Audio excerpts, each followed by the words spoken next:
Chapter 1350. These mortal heroes didn't count for much in that stormy era.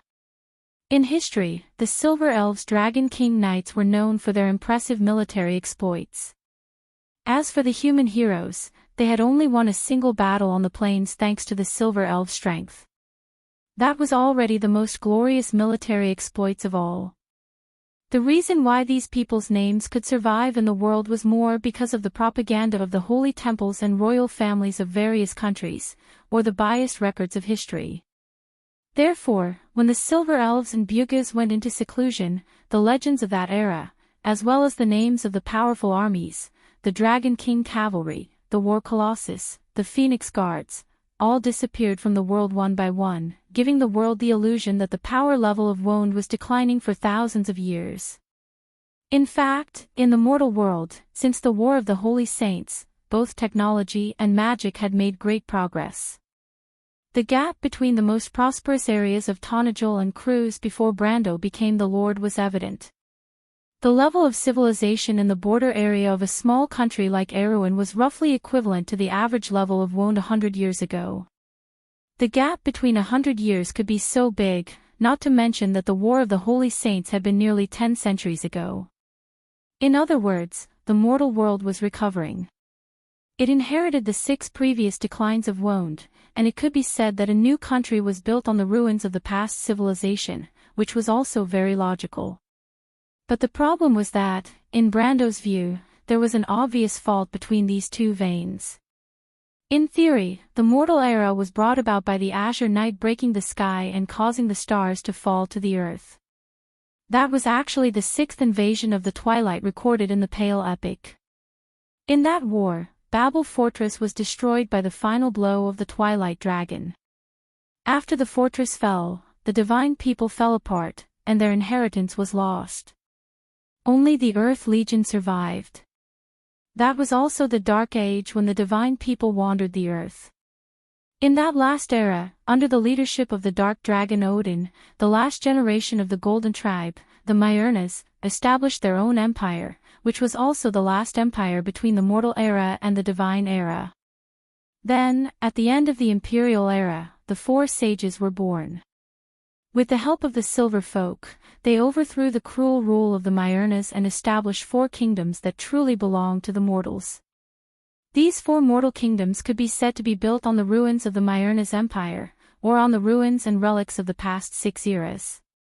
However, its development was 2 completely unrelated parallel lines with the civilization of the Myrnas and the divine people of the past, without any intersection. Andrea, as the goddess of war, was a member of the Earth Legion, even at the end of the Myrnas Empire, was still in the hands of the Dark Dragon Odin. But the power displayed by the war goddesses was completely different from any power system in this era that Brendel knew of. Not to mention the ancient miracles that he had seen in the ruins of the gods, such as Valhalla, and the Silver Plains that was related to the mystery of Princess Magadol. The power that it faintly displayed seemed to be out of place with the present. All signs indicated that the power and order system of the past era was a completely different power system from the power system that the mortals of this era had mastered. That kind of power and order system was more similar to what he saw outside the elemental frontier. The strange array of constructs suspended in the sky above Wond, the tens of millions of satellites, were the power system of the past era. They were the legacy of another era, and there was no fundamental difference between them. Why would such a situation occur? In this era, the power that the mortals were proficient in, the power of magic and law, and even the magical technology of the Hazel people were very crude. There were not many traces of the previous era in them. This was because the mortals used their own understanding of the chaos magic from the sea of magic, whether it was elementalists, law wizards, or other professions.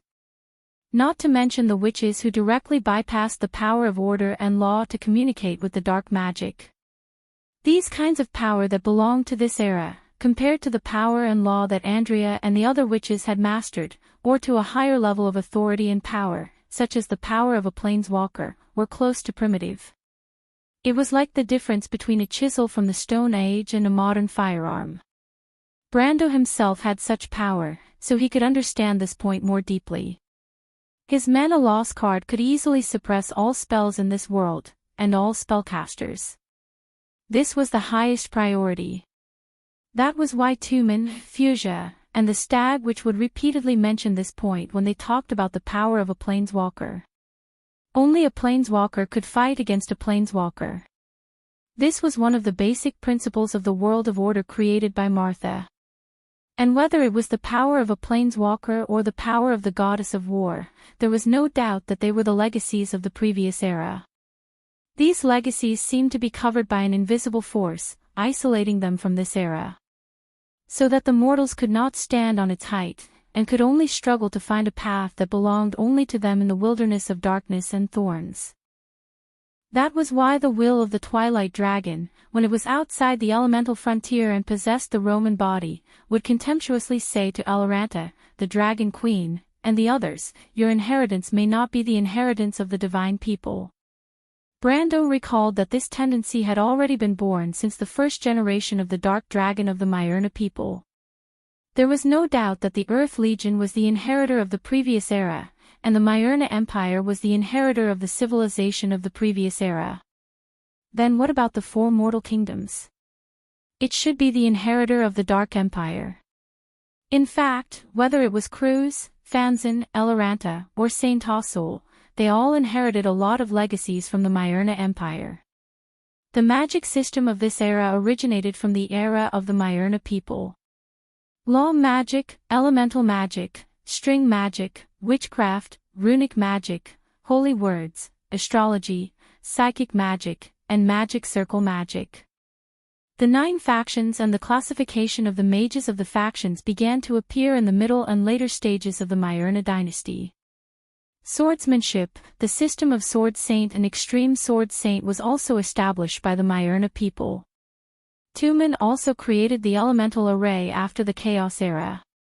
The 14-ring system of magic was born in the era of Urgatu, the last Dark Dragon, Odin, and the first 3 emperors. The alchemy and magic puppet technology of this era were produced in the middle and early stages of the War of the Holy Saints era. The magical technology of the Hazel people was, in fact, first proposed by Tumen. But there was no doubt that the Myrna people certainly had more than these legacies. As an empire with planeswalkers, even if the legacies of the previous era were lost in the Sixth War, it was impossible to completely disappear. Not to mention the Earth Legion. If Brando didn't know about the Earth Legion before and thought that it was just a traditional force, then when he saw the existence of Andrea and others with his own eyes, he would also understand that the Dark Dragon Odin must have held the legacies of the previous era in his hands. But why did the Kingdom of Mortals, from the Myrna Empire, only get things that were created by them? Where did the legacies of the previous era go? Brando couldn't help but think of the history of the Myrna people. The Myrna people were once the most powerful golden race. The warriors of the gods. One only needed to look at the dragons to understand how powerful the golden race was. But in the War of the Holy Saints, the level of power displayed by the Myrna people could only be regarded as slightly stronger than the Silver folk at best. It could be a powerful Silver Empire, but it was still far from being a kingdom of the Golden people. But there was no doubt that in the era of the Azure Knight, the Myrna people could definitely be regarded as the Golden race, because the Azure Knight himself was a Myrna. In other words, the level of power of the Myrna Empire, from its inception to the end of the empire, was constantly declining. But, if the kingdom of the gods and the decline of the civilization before the Sixth War was due to the repeated invasions of the Dusk, if the decline of the power level of the mortal world since the War of the Holy Saints was due to the chain reaction caused by the reclusion of the Silver folk, then why was the empire of the Min, or people constantly declining? Although the Earth Legion had been fighting against the Chaos Legion outside the elemental barrier since the middle to late period of the Myrna people, before that, the empire had been thriving, with neither foreign enemies nor divisions, and had experienced a rather long period of peace. In such an era, not only was the level of power of the empire, but even technology and civilization were regressing. This was too inconsistent with the development of things. There was only one possibility in Brando's mind that could explain this, that was the plan of the gods and Martha, the age of the mortals. Only this reason could explain why the Myrna people consciously gave up the legacy of civilization from the previous era and began to carve out a path of their own.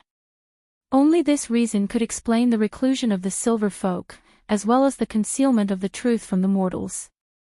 But all of this was just a guess in his mind for the time being.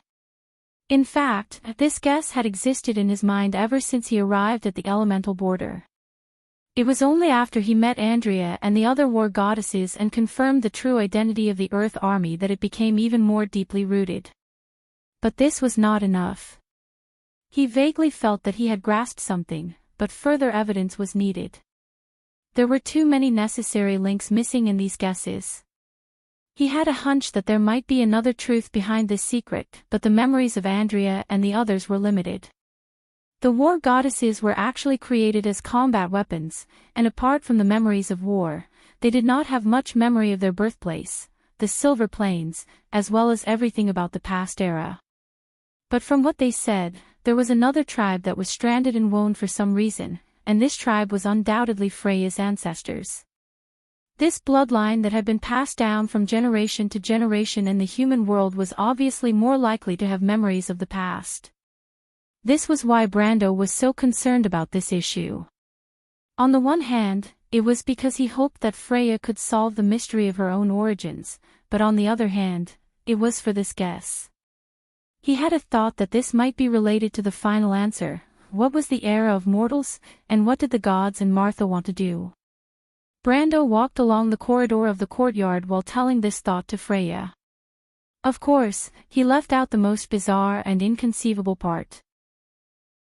This was because he could not explain to Freya what the so-called technology and the knowledge of his previous life were. He could only tell Freya that her origins might be related to the Myrnas and the secret left behind by the Darkness Dragon.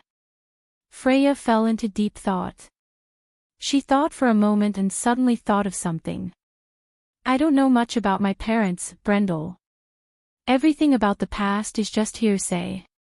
Her Highness once suggested that I go to Fënorn and visit my mother's family if I have the chance. She has the bloodline of the mountain people, and most of the mountain people have long records of their own clan and history. And this, the Valkyrie said as she took off a necklace from her neck. This is something my mother left for me. Uncle and aunt gave it to me during my coming-of-age ceremony. This is something your parents left behind. Brando was shocked. This is too precious, Freya. It's nothing, Brando. Freya shook her head. I have very little memories of my parents. If it can help you find clues about my mother, it's much more meaningful than itself. Besides, there's a more important reason, isn't there? Brando took the necklace that still had a trace of the girl's body temperature and held it in his hand. It was a beautiful silver pendant with a very ordinary moonstone embedded in it. Freya looked at him holding the necklace in his hand and blushed slightly. She probably remembered where this necklace was kept close to her body. Brando inspected the necklace. The two of them did not speak for a while. The corridor was silent, and only the faint moonlight could be seen. The Valkyrie took 2 steps and suddenly slowed down. She stopped and called out softly, Brando. Brando was startled.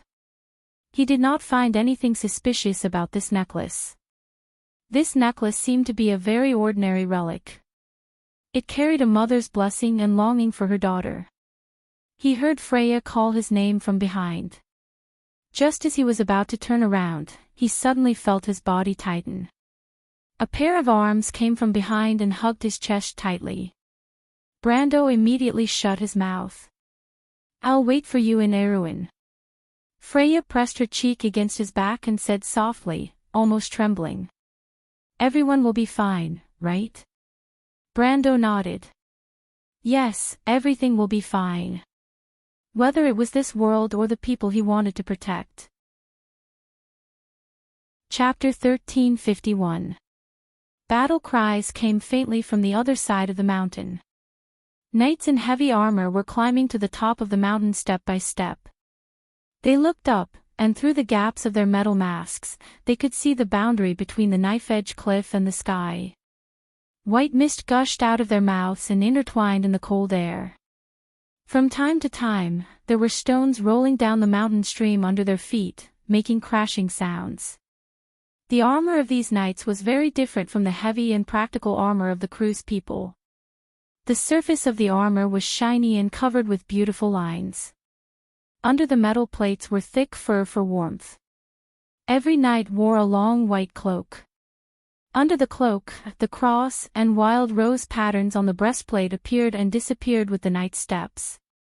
The knights kept turning back to grab their companions. They moved forward in the steep mountain like a thin black line. Step by step, their line of sight gradually ascended until they passed the peak of the mountain. A gust of wind swept over, blowing their cloaks up. The knight walking at the front subconsciously grabbed his own cloak with a backhand grip. The earth-shattering battle cries were heard. All the sounds on the battlefield seemed to have been magnified 1,000 times in an instant. The long sound of the bugle horn and the thumping of the war drums seemed to have struck their hearts. The army was like a flood, rolling like thunder. The battlefield at Ordo's mountain pass was fully displayed in front of everyone. On the open slope, the only remaining knight of the cruise people were attacking the black mass of the Crystal Cluster army. Layers of deep purple flashes appeared in the ocean from time to time, wave after wave, like a gale sweeping across the sea. Looking down, the entire battlefield at Ordo's mountain pass was completely intertwined. The black and red torrents separated each other. All kinds of flags fluttered in the ocean and were swallowed by waves from time to time. The colorful aristocratic coalition army was collapsing, and the heavy infantry of the cruise people were like the mainstay of the entire battlefield, facing the repeated attacks of the Crystal Cluster army. They were like a rock standing in the middle of the raging waves. The only hope of the cruise people was their heavy cavalry. They hoped that the heavy cavalry concentrated on the right wing could completely defeat the army in front of them before the main force of the Crystal Cluster army arrived. However, there was not much time left for them. The knight looked up. Thick clouds hung in the sky. On the land where the gloomy sky connected with the horizon of East Metz, a black ocean was spreading as far as the eye could see. He opened the metal mask, and the moonlight reflected in the depths of his eyes, sparkling. The knight turned around. The knight behind him had already raised a flag. The silver swallow-tailed flag was raised high in the strong wind. A shadow flew over everyone's heads and spread its wings.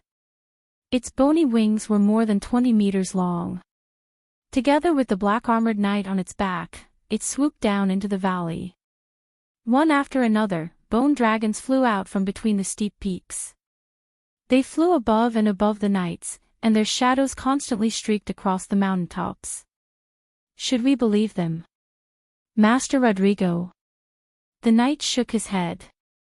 I've never believed in the cunning creatures of darkness, but we can't control them now. Carry out the orders of His Holiness the Pope. Blow the horn. Vahina could not remember how many times she had killed her way into the enemy's formation. Although she was a student of the Legion commander, she was not in a better state at the moment. Her body was covered in blood, and almost all of it was her own. She did not know how many wounds there were under her armor. When exhaustion came, the secretion of adrenaline began to decrease. The pain came like a tidal wave, and cold sweat began to seep out. The biting cold wind from the mountain pass blew, and it was bone-chilling. She had already thrown away her magic spear. It was left on the body of a medium-sized crystal cluster. She could not pull it out. The spear pierced through the monster's core and directly nailed it to the battle formation. She then switched to her own sword to fight the crystalline sparks. After killing 2 small crystalline sparks, the fine-quality glimmering longsword also broke with a clang. A crystal cluster pounced on her.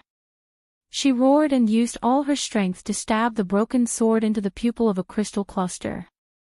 The crystal cluster let out a sharp cry and fell back. However, after losing her sword, she was immediately faced with a desperate situation. The surging crystal clusters overturned her earth dragon. She lost her balance and fell heavily to the ground. Then, the earth dragon toppled over. The young lady of the flower and leaf collar screamed and felt that her legs immediately lost feeling. Tears gushed out of her eyes uncontrollably. She knew that her leg was broken. Fortunately, the drake did not completely crush her. Otherwise, this creature, which weighed nearly 10 tons, would have killed her in an instant. But it was almost the same. Vahina looked at the crystal clusters that rushed at her in despair. Her legs were crushed under the drake's body, and she could not pull them out in a short time.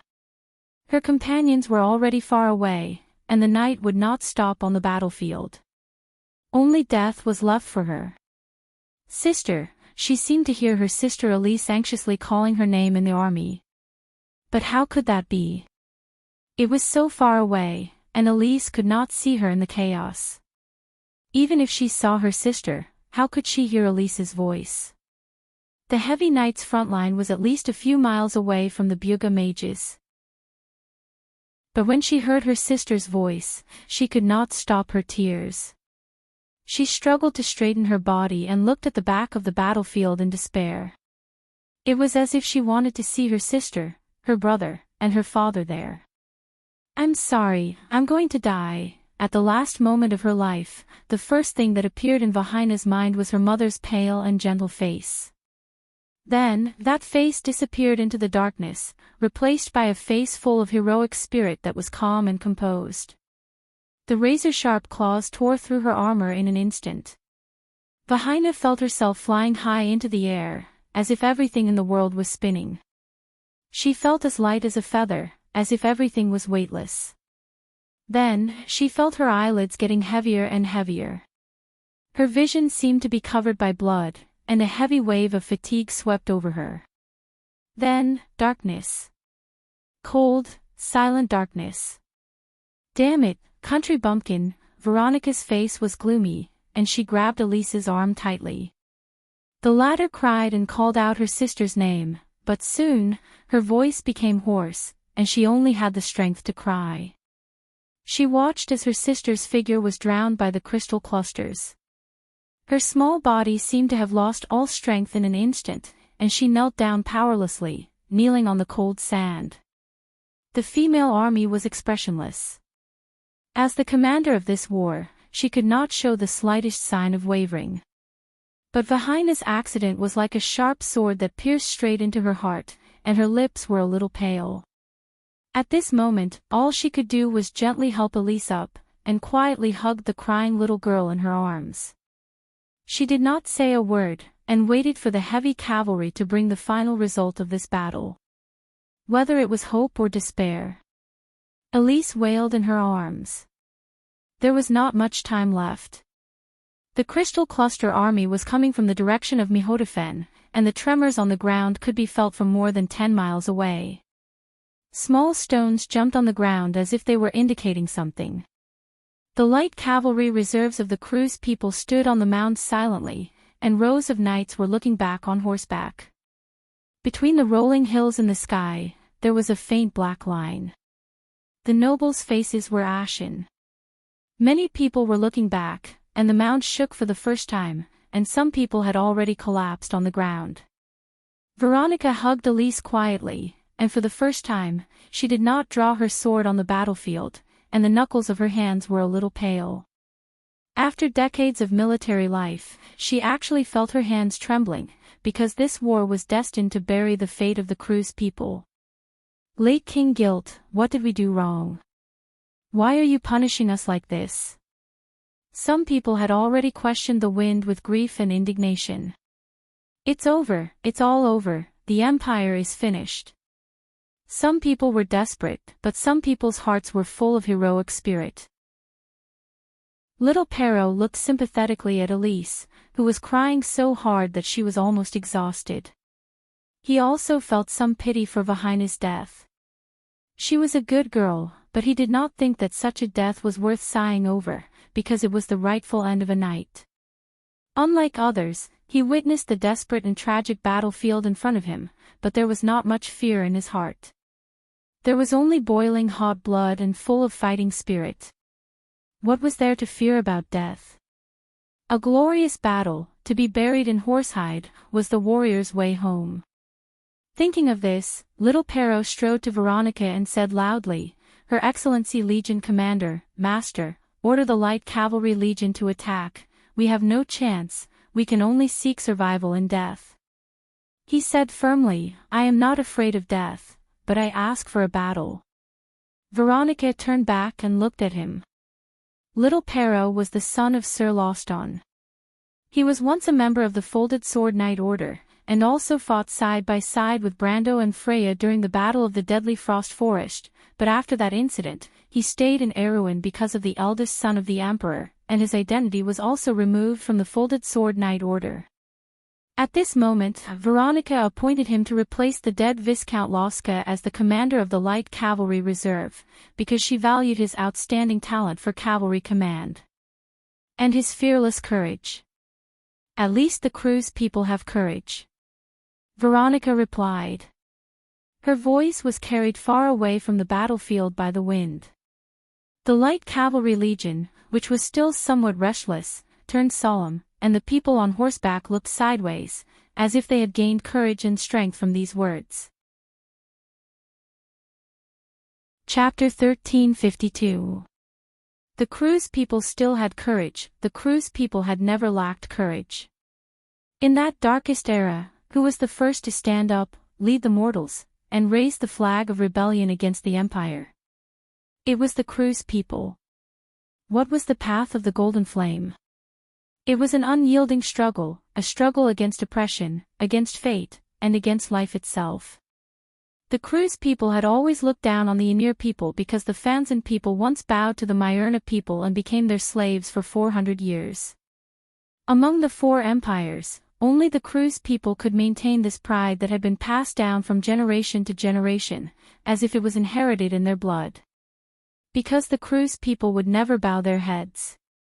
The Light Cavalry regained their backbone just because of Veronica's words. They raised their heads, puffed out their chests, and pulled out their sabers. The blades shone like snow.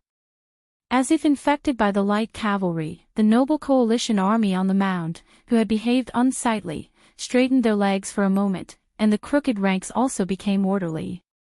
The noise from the crowd quieted down. Veronica shut her mouth and no longer spoke. She was the commander of the Azure Legion, the Azure Sword Saint of the Crew's people.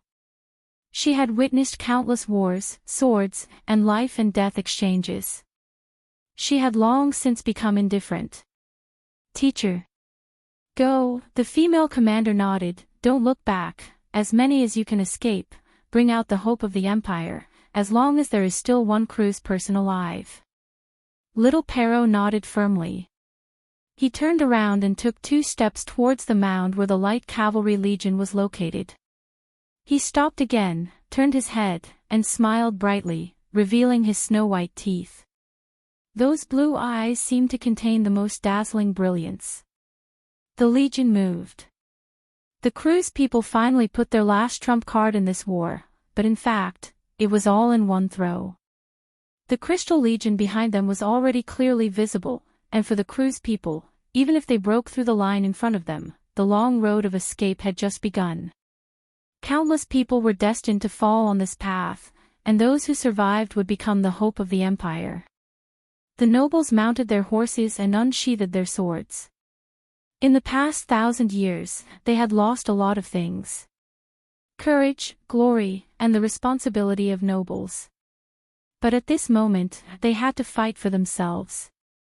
They had to survive or die on the battlefield like a real knight. The female Legion commander's words seemed to have some kind of miraculous effect. No one complained, and no one whispered. Everyone understood their own fate, and everyone chose their own fate. Everyone gathered together. Veronica placed Elise on the horse's back and held her in her arms. She turned the horse around and drew her sword for the first time in the battle. It wasn't the azure firmament. That sword had long been lost. This sword was given to her by Brando. It was a fantasy-grade magic sword called Rose Tower. It was a gift from the Bugis to the Abes, and the young man had given it to her when he came to the empire. He said that it was a gift to his master's wife for the sake of his teacher. Although she didn't know what a master's wife was, she could vaguely guess what it meant. She couldn't help but snort softly, thinking that this damn brat. And then there was that person. Veronica's thoughts seemed to have returned to a long time ago, to her youth, the memories of her fighting side by side with that person. Under the command of Marshal Darius, they won glorious victories one after another. Then, it was a break. For the Empire, for each other's different ideals and loyalty, as if two separate paths were going further and further away from each other. She couldn't help but sigh softly. Then, the sword in her hand was raised high. Cruise people, attack. That seemed to be a word of death. It was also the last order. However, a long horn sound suddenly resounded through the entire battlefield, drowning out all other sounds on the battlefield, drowning out the neighing of horses, the clashing of metal, and the thunderous sound of hooves. It also drowned out the order that had spread far and wide. Everyone turned their heads and looked in a certain direction on the battlefield. On the mountain peak, a silver flag shone. On the swallow-tailed flag, the white scepter and the lion's mane were as dazzling as the first light of dawn. Fans and people. Silver Horse Cavalry Regiment. Since the First Holy War broke out in Ordos, perhaps the descendants of the Cruise people never thought that one day, the descendants of the Aenir people, Fanzin's Holy Knight, would save them from their desperate situation on the battlefield. But when did the Fanzin's Holy Knight set off from Silver Horse City and come here at this moment to save the Empire? Perhaps 1,300 years ago, when the Cruise people saw the Wind Elf giant Eagle Knight appear from the horizon on the Great Plains, they had the same feeling. Only at this moment, the nobles of the Cruise people finally remembered that an era ago, they were once allies who fought side by side. Although there were hundreds or even hundreds of years of hatred and misunderstanding, although there were several or even dozens of generations of conspiracies and conflicts, when the descendants of the Cruise people fell into a desperate situation, the descendants of the Aenir people still came. A roar came from the top of the mountain. Cruise people, do you still remember the sacred oath? This roar, through the power of magic, spread throughout the battlefield. Countless Cruise people had tears in their eyes at this moment in front of their former enemy. The knight raised the spears in their hands, pointed high to the sky, and rushed to the battlefield with their left hands on their chests. Let the heavens bear witness, let Martha bear witness. The oath was still in effect. A shadow first fell on the battlefield. The Cruise people thought that they could see the Silver Horse Knight flying in the sky, but they found that they were wrong because they saw dragons. To be exact, they were humorous dragons. Countless humorous dragons swept in from both sides of the valley like pale sickles. There were so many of them that they covered the entire battlefield in an instant. What the hell is this? Everyone was stunned. Before they could react, the most powerful undead creatures in the world had flown over the battlefield one by one, and hundreds of frost breaths swept across the Crystal Legion army. In an instant, the Crystal Legion army blocking in front of the Ordos mountain pass was in chaos. The humorous dragons didn't stop but continued to fly forward. Behind the Cruise people, a dense shadow suddenly appeared in the sky. Countless Crystal Legions were descending from the clouds. The main force of the Crystal Legion army had arrived. Countless humorous dragons formed a standard arrow formation and collided head-on without stopping. Veronica didn't have time to be surprised when she saw this. She knew that the only chance on the battlefield had appeared. Her legs squeezed the belly of her horse tightly, and she immediately rushed to the battlefield with her horse. Kurlutzians. She took the lead and shouted, "Charge! Kill!" The knights seemed to have woken up from a dream. They immediately shouted in unison and swept toward the front of the battlefield. The light cavalry legion rolled down like an avalanche, and in an instant, the situation of the entire battlefield was affected. The morale of the aristocratic alliance army was high, and they turned into a torrent and followed closely behind. The Crystal Legion army at the front of the battlefield immediately began to adjust their formation. It was as if there was an invisible and powerful will controlling them, causing these dull creatures to rush forward without fear of death. They wanted to drag the crew's people here. At this moment, both sides understood. Life and death would be decided in this instant. But it was at this moment. A bright sword light suddenly appeared on the battlefield. The sword light was like the rising sun. It rose slowly in the dark night and exploded in an instant. In just an instant, it was thousands of meters long and wide. With a slanted sword, the entire battlefield was cut open. The bright sword light was as fast as a bolt of lightning, but in everyone's eyes, it was so slow that it seemed like time was flowing on the blade. It lightly swept across the battlefield and landed in the midst of the Crystal Cluster army that was charging at them. Even the Bugis Silver Robe Wizard Regiment, Holy See Vala, the Saintess of the Leo Holy Palace, Luoan, and the others who were guiding the spell to bless the entire legion couldn't help but raise their heads and look in this direction.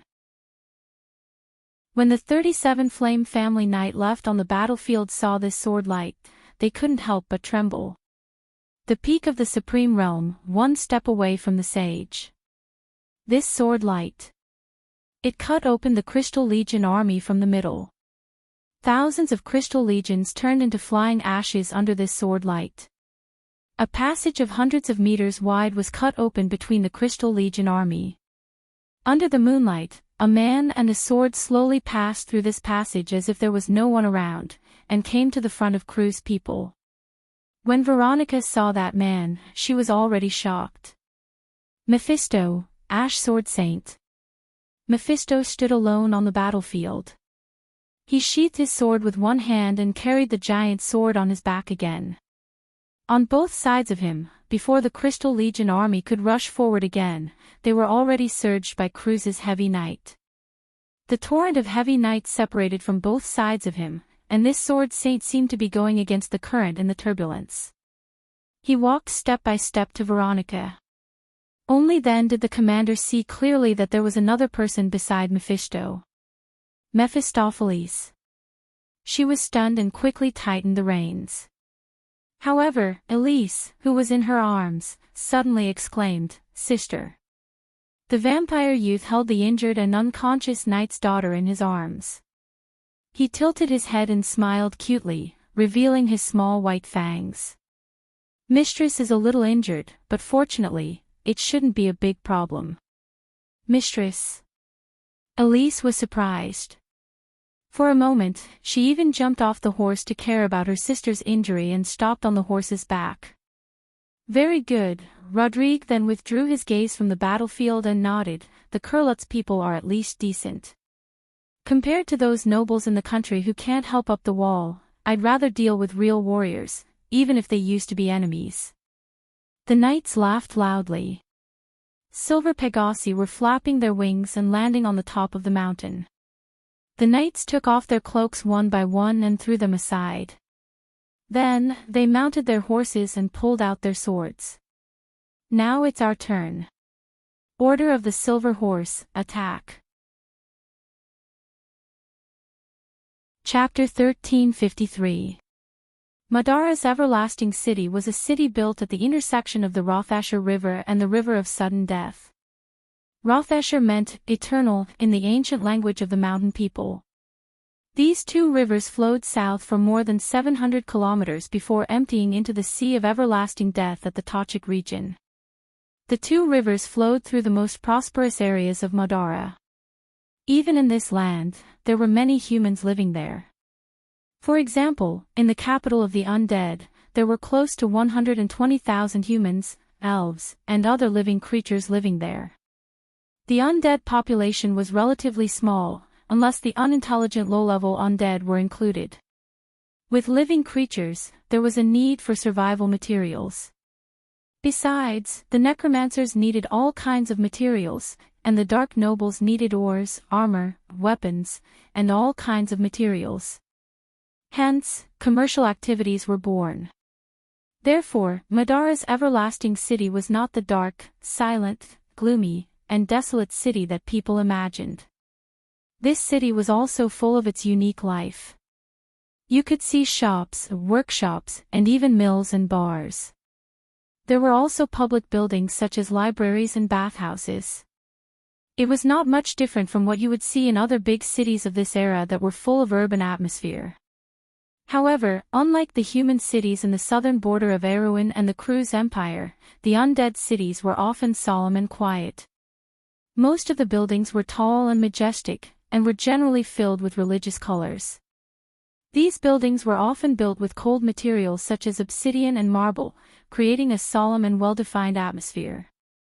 As everyone knew, the undead worshipped order, and they were Martha's fanatics. Therefore, in this city, the streets and alleys were straight and straight.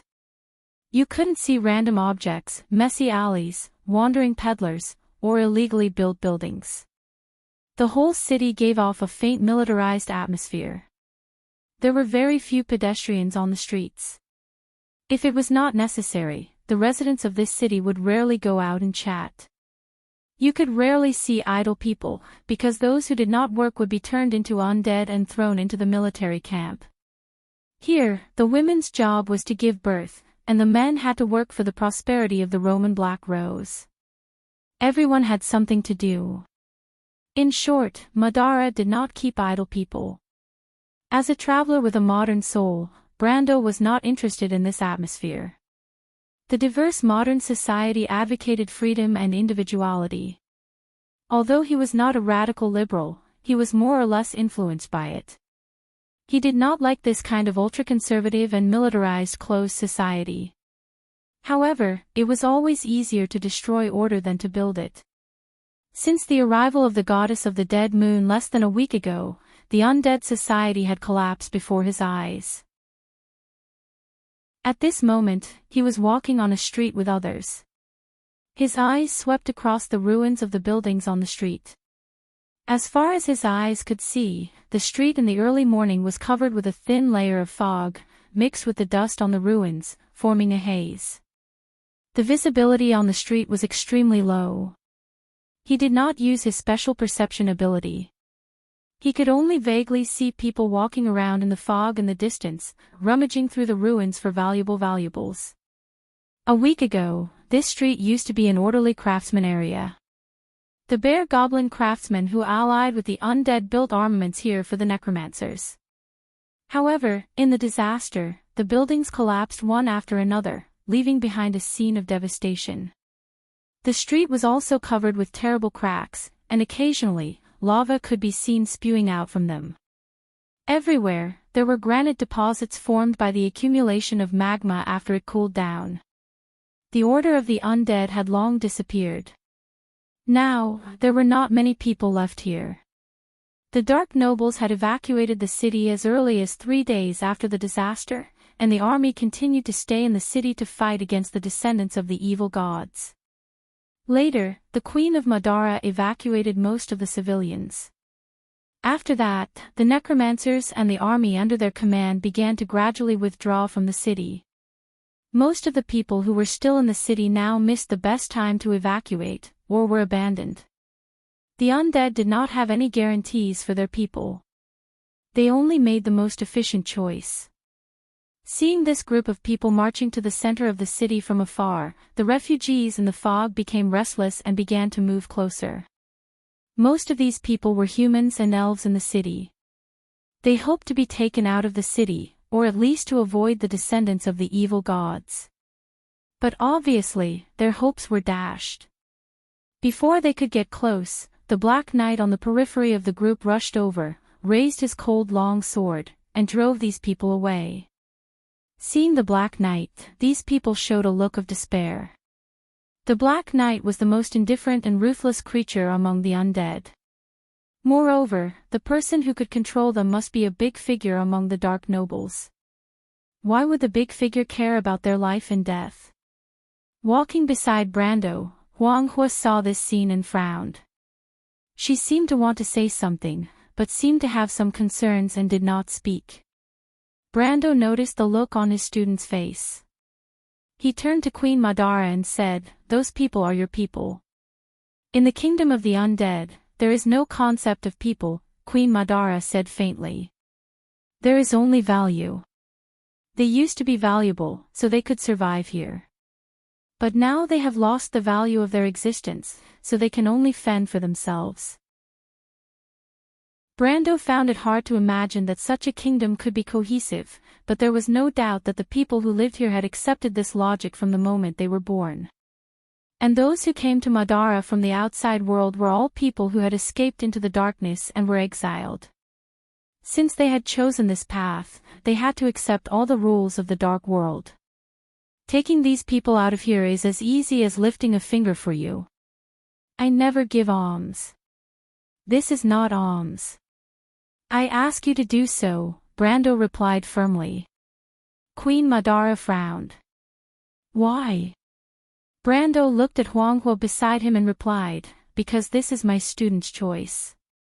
As a teacher, I don't want her to express her thoughts because of other reasons. As he spoke, he said to Huanghua, it is not wrong to be compassionate. You are my student, so you don't have to worry about others. If you think it is right in your heart, then you should express it to strengthen your position and will. Huanghua was a little moved. She bowed deeply and said, Teacher, Huanghua understands. Meaningless action, Queen Madara replied. But I agree. This is because of your value. When I leave this city, I will take these burdens with me. In addition to the accompanying Black Knight, there were also Fang Qi, Mr. Liu, and the others. Princess Magadal was also among them. Mr. Liu did not have much sympathy for these people of Madara, and his face was expressionless. Fang Qi obviously did not agree with Brando's point of view. He even pursed his lips. Only the nun princess's furrowed brows relaxed when she heard his explanation. Indeed, for Brando, this action was meaningless. Perhaps he could save a few more people, but for the rest, it was just a drop in the bucket. Meanwhile, it had nothing to do with his sympathy. That was because he could not confirm whether those people were worth saving or not. He also did not have the time to differentiate between the good and the bad. He just had to tell his students that if they believed that they were right, they had to persevere.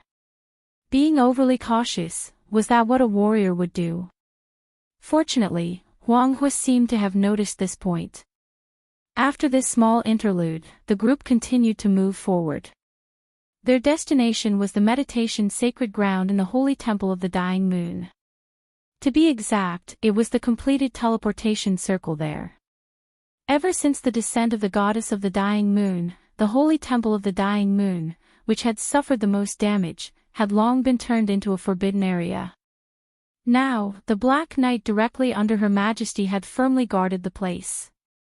On one hand, it was to prevent people with evil intentions from entering, and on the other hand, it was to prevent the children of the evil god from escaping from the crack and destroying the teleportation circle. According to the agreement between Brando and the Queen of Madara, they would be teleported to the central area near the dying moon's inland sea to search for the legendary stagnation realm, solve the mystery of the emerald, and find the nature's orb. And after sending them off, the undead would completely abandon the city. The undead would complete an unprecedented migration under the will of the Mercury Staff. They would eventually split into two groups. One group would go to Erewhon or Cruz, and the other group would go east to St. Osol, if Freya's message of peace could be approved by the Wind Elves. Freya had already left the land of eternal death on a flying dragon earlier in the day, accompanied by the former marshal of the Antiburo Principality, Frank, and Lady White Mist.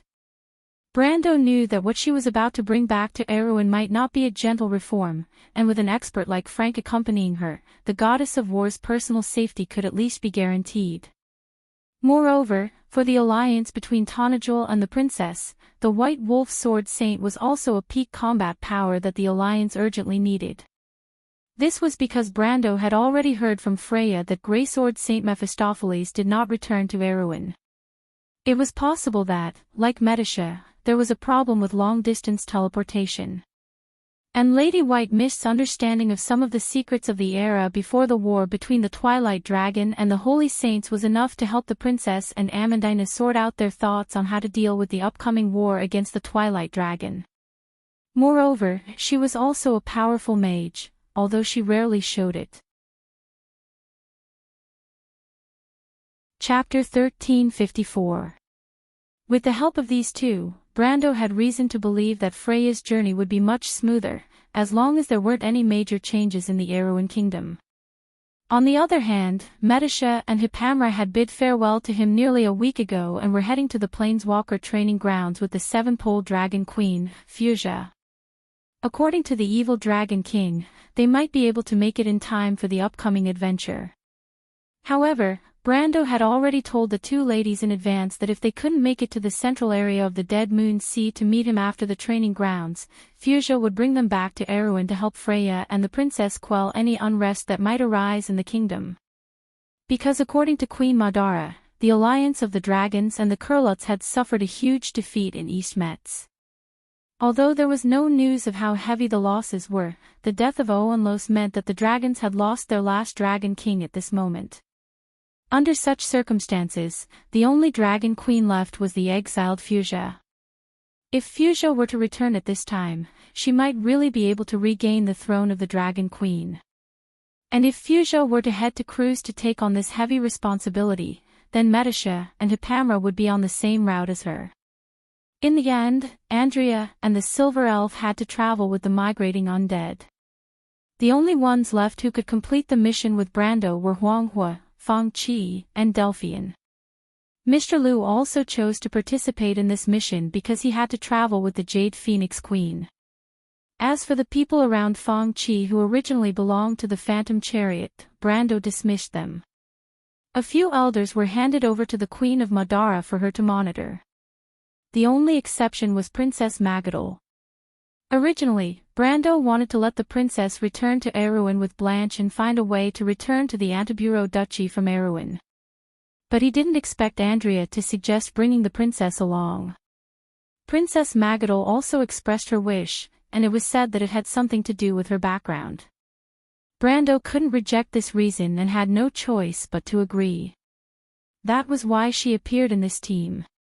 In fact, ever since the nun princess obtained the Book of Gaia, Andrea and her goddess of war colleagues had been taking turns to teach her how to use the power of the Creator. Although the princess had almost never participated in a real battle, the instincts and memories of the other personality buried deep in her soul were still present. Her learning progress was quite good, and she could be considered to have the strength to protect herself.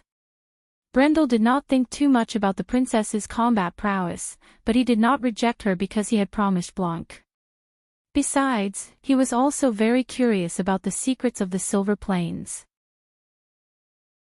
The withered and dilapidated scene of the city of the undead seemed to have affected the mood of the people in the team. Except for the argument, not many people spoke along the way. Fang Qi pulled out the sacred jade sword from the scabbard from time to time and carefully wiped it, looking a little bored. Mr. Liu didn't say a word, and his expression was solemn, not much different from usual. Both Princess Magadol and Huanghua seemed to have a lot on their minds. The former was obviously worried about her background, while the latter was worried about the legends of the Twilight War that she had heard over and over again. In any case, this princess of the Jade Phoenix bloodline didn't forget her identity. What she cared about, besides her own cultivation, was the future of the Nine Phoenix Kingdom. Soon, the team arrived at the Dying Moon Temple. This temple looked even more shocking than a few days ago. This temple used to be the tallest and most majestic building in the city of the undead, but now there was almost no sign of the solemn and sacred aura of the past.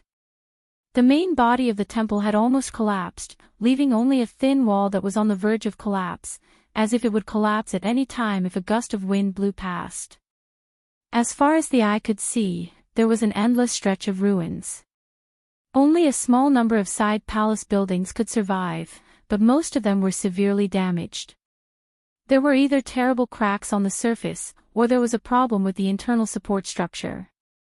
Although the whole building didn't seem to have any problems on the surface, the foundation was actually faintly tilting in one direction. The side hall where the meditation sanctum was located was one of them.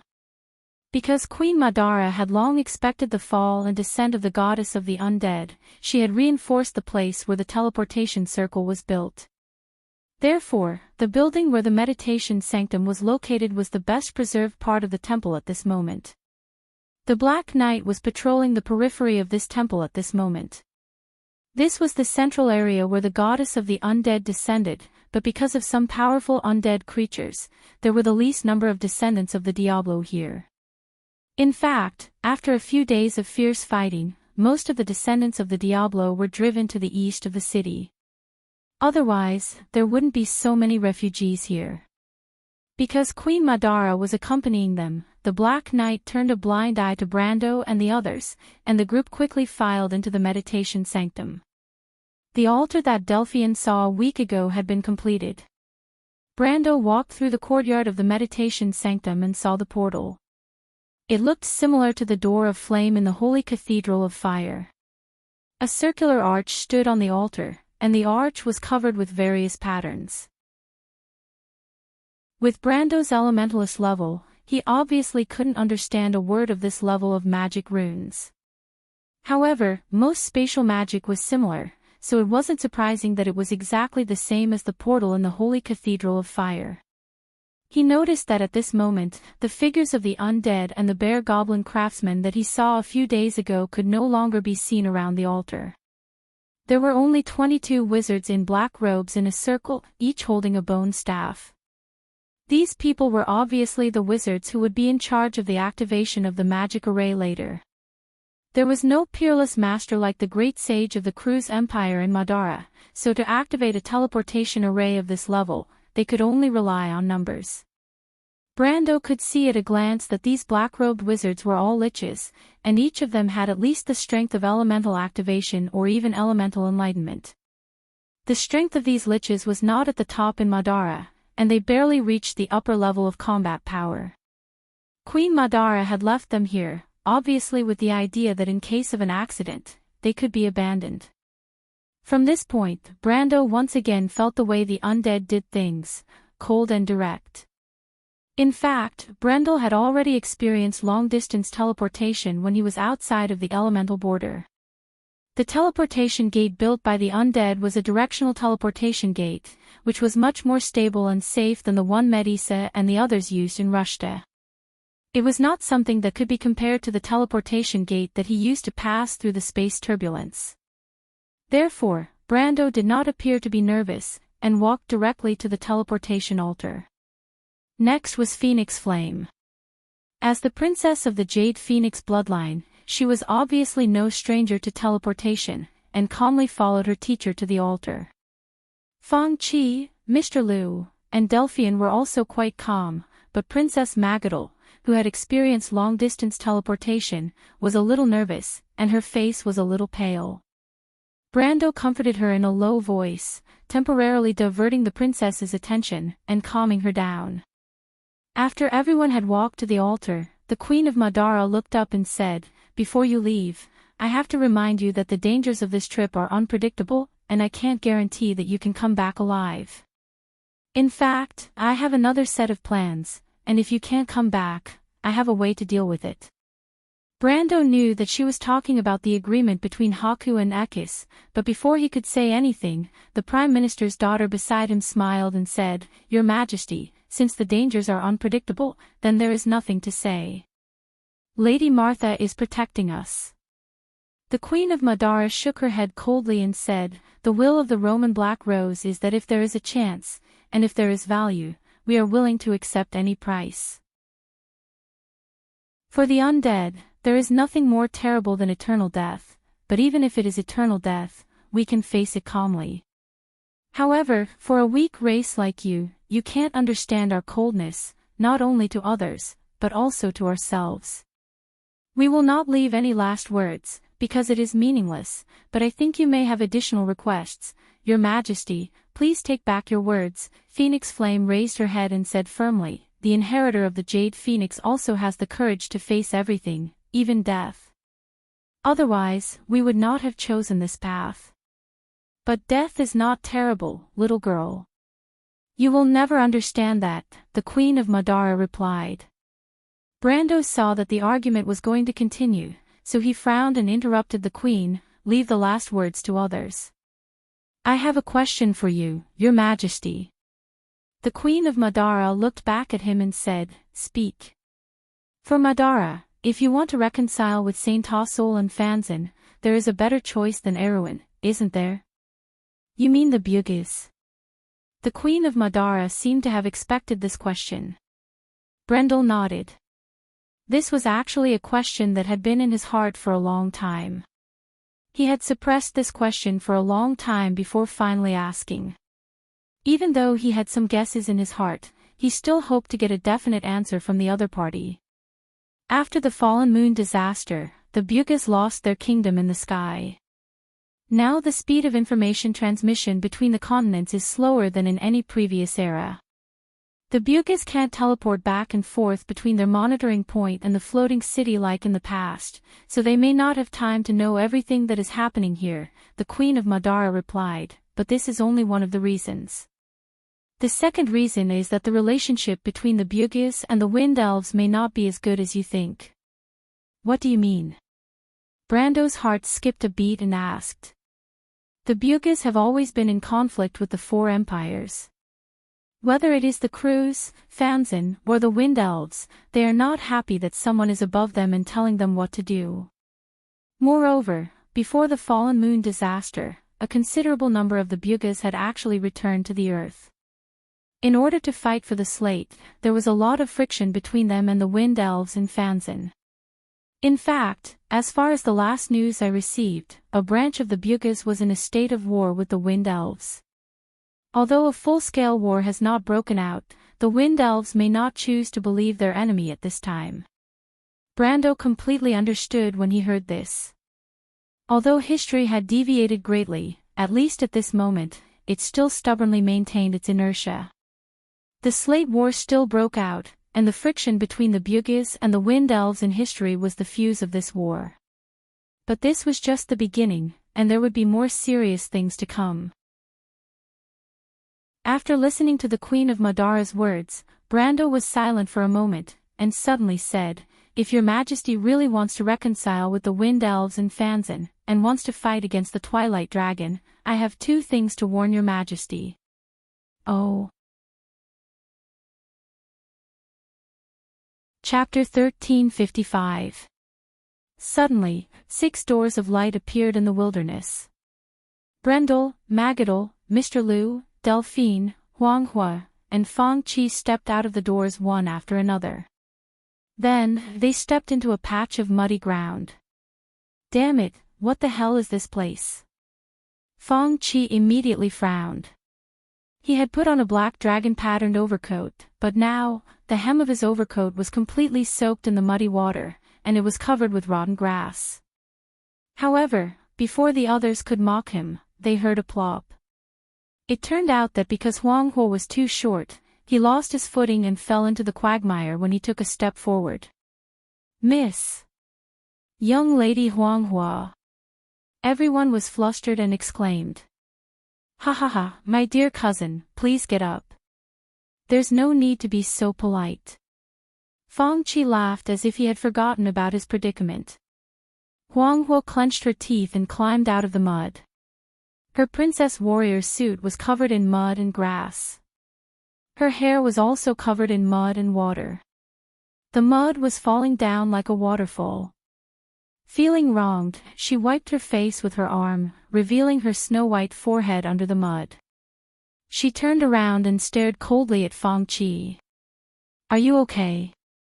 Brendel was speechless. He looked at his student biting her lower lip with a pale face, afraid that she would pull out her sword in anger. Huanghua had always been clean, and this was worse than taking her life.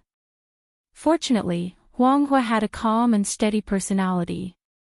Although she felt terrible, she could only shake her head. The height of the portal was nothing to her, but who would have guessed that there was a huge swamp below the portal? Magadol pulled the little princess to one side and took out some spare clothes from her backpack. Fortunately, she knew that this trip would take them through the lowland swamps in the northern part of the Dead Moon Inland Sea, so she was prepared in advance. Brando smiled bitterly and shook his head.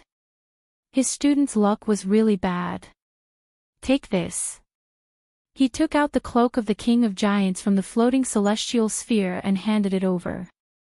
He wondered if the King of Giants would be so angry that he would come back to life if he knew that his cloak was used by a little lady as a curtain to change clothes. Huang Hua took the cloak with both hands. She understood what her teacher meant and nodded gratefully. Magadal took the cloak from her hands and brought her to a dry hill not far away. She then opened the curtain and hid the little princess behind it. The Prime Minister's daughter, Delphian, turned around and said to the three men with a smile, "My lord, Fang Qi, and Mr. Liu, would you gentlemen please excuse yourselves?" Magadal did not know how sharp the eyes and ears of elemental awakeners were, but Delphian was very attentive. The mound where Phoenix Fire and the nun princess were at was not too far from here, so it was obviously not suitable. Brando could not help but feel a little awkward.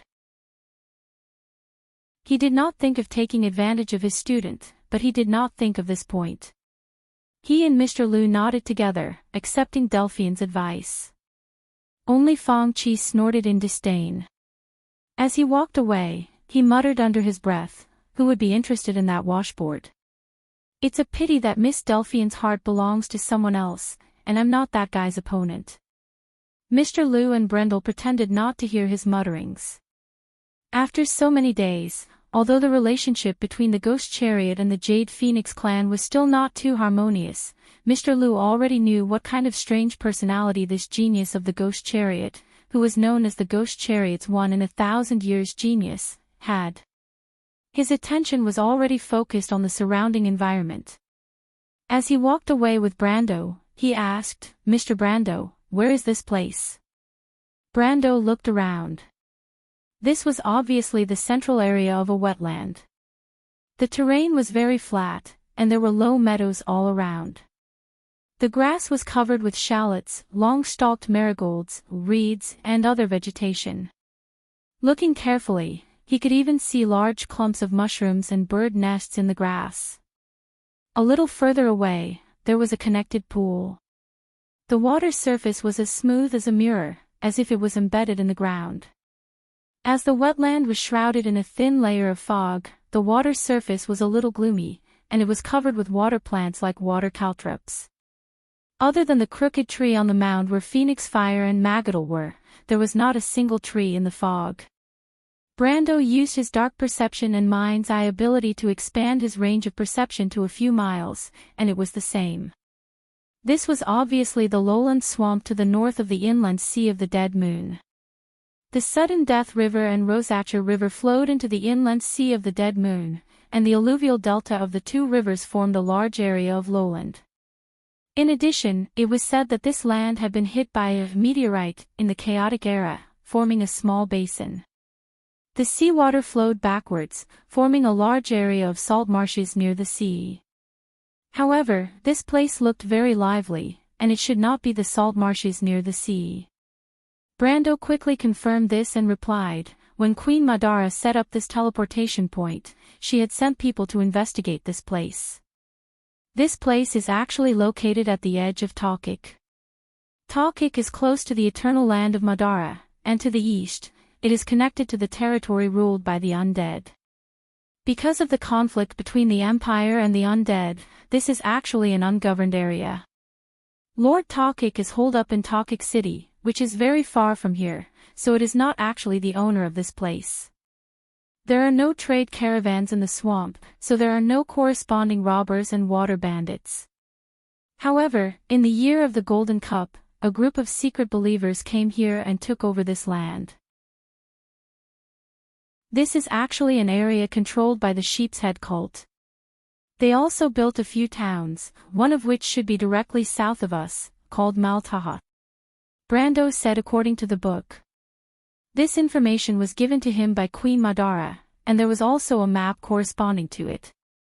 In fact, even he could not be familiar with every area in Wonde, but for an emperor of the empire, this problem was very simple. Mr. Lu nodded and did not ask the naive question of why a group of sheepshead cult gathered here, but why Her Majesty Madara and the Waning Moon Temple were indifferent. The queen with the Mercury staff was very scheming, and naturally had her own political considerations and plans. Before the Empire took action against the undead, she obviously would not easily intervene in Tokik's affairs. As for the current situation, it was even more impossible. Not long after, Huang Hui changed her clothes, and caught up with Magadol and Delphian. Fang Qi commented on the little princess attire again, which made Huang Hui frown. However, Brando's eyes lit up. Probably because she was trekking in the swamp, Huang Hui had changed into a neat tight warrior's outfit, and her long black hair was tied into a ponytail. She held a sword in one hand, and looked like a heroic little beauty. The information given to him by Queen Madara said that this was the territory of the sheepshead cult, and it did not seem to be an exaggeration. Sure enough, it did not take long before they bumped into a group of black-robed cult members. In fact, the other party did not notice Brando and the others at all. Brando's will and perception were originally different from ordinary people. Coupled with his dark perception and mind's eye ability, he discovered the existence of these people through the mist from a few miles away. Therefore, when Brando and the others appeared in front of these people, these black-robed cult members were obviously a little surprised, and after a moment of shock, they pulled out their weapons from under their robes. However, they obviously misjudged the situation they were facing. Brando could smell the sulfur on these people from afar. In this world, only one kind of people would be so disgusting, and these black-robed people were undoubtedly the sheepshead cult members. After confirming this, he no longer held back and directly reached out his hand. The law of space and time surged out, and from a distance of nearly 100 meters, he pulled the leader of the sheepshead cult members out of the crowd and fixed him in midair. The leader of the sheepshead cult wanted to say a few words, or use the demon language to intimidate these ignorant people in front of him, but before he could finish his words, he felt himself being lifted into the air. For a moment, he could not help but be horrified, and the words he had prepared were naturally stuck in his throat. The remaining more than a dozen black-robed people obviously reacted. The opponent's performance was at least above the elemental level. Of course, in fact, above the elemental level was not possible, but the strongest of these sheepshead cult members were only elemental awakeners, and their imagination was not so rich. They knew that they were far from the opponent, and after looking at each other, they turned around and ran. Unfortunately, Brando did not intend to let these people go. If the hatred between Madara and Erwin was only due to the different political positions of the countries, then these cultists were undoubtedly the public enemy of all the creatures of order in this world. He raised the leader of the sheepshead cult members in his left hand, and at the same time raised his right hand and gently slashed at the escaping cultists. The silver law of space swept forward like a wave with him as the center, and in the blink of an eye, caught up with the sheepshead cult members one by one. The sheepshead cult members suddenly ran slower and slower, and the space and time around them seemed to be imprisoned. In the end, they could only maintain a single movement in place, like a motionless statue. Brando turned his head and said to the others, "Go and kill them, but remember to keep their robes, we still need them." Mr. Lu and Delphian immediately nodded, and the Prime Minister's daughter even pulled out her sword. Princess Magadol hesitated for a moment, and followed. Fang Qi was a little reluctant when he heard that he might have to wear the sulfuric robes, but he still pulled out the jade dragon sword and followed. Huang Hui was the last to move, but Brando stopped her. Chapter 1356. I'll leave this to you. Don't kill him. I still have something to ask him. Brendel loosened his grip, and the leader of the sheephead cult fell from the air and landed on the ground like a dog eating mud. He had already seen that the leader of the sheephead cult had the strength of elemental activation. He was perfect to be Huang Hui's opponent. Although Huang Hui's strength was a level higher than this guy's, it would be a challenge to capture him alive instead of killing him. Huang Hui obviously understood her teacher's meaning. Her dark eyes lit up slightly, and she drew her sword to meet the enemy. The sheephead cult's fighting style was very strange. His weapon was a long whip burning with flames. While using the long whip to force Huanghua to keep a distance from him, he could also chant a spell to summon a crimson little demon. Originally, for Huanghua, it would only take 1 or 2 moves to end this person's life with the Desert Wind swordsmanship.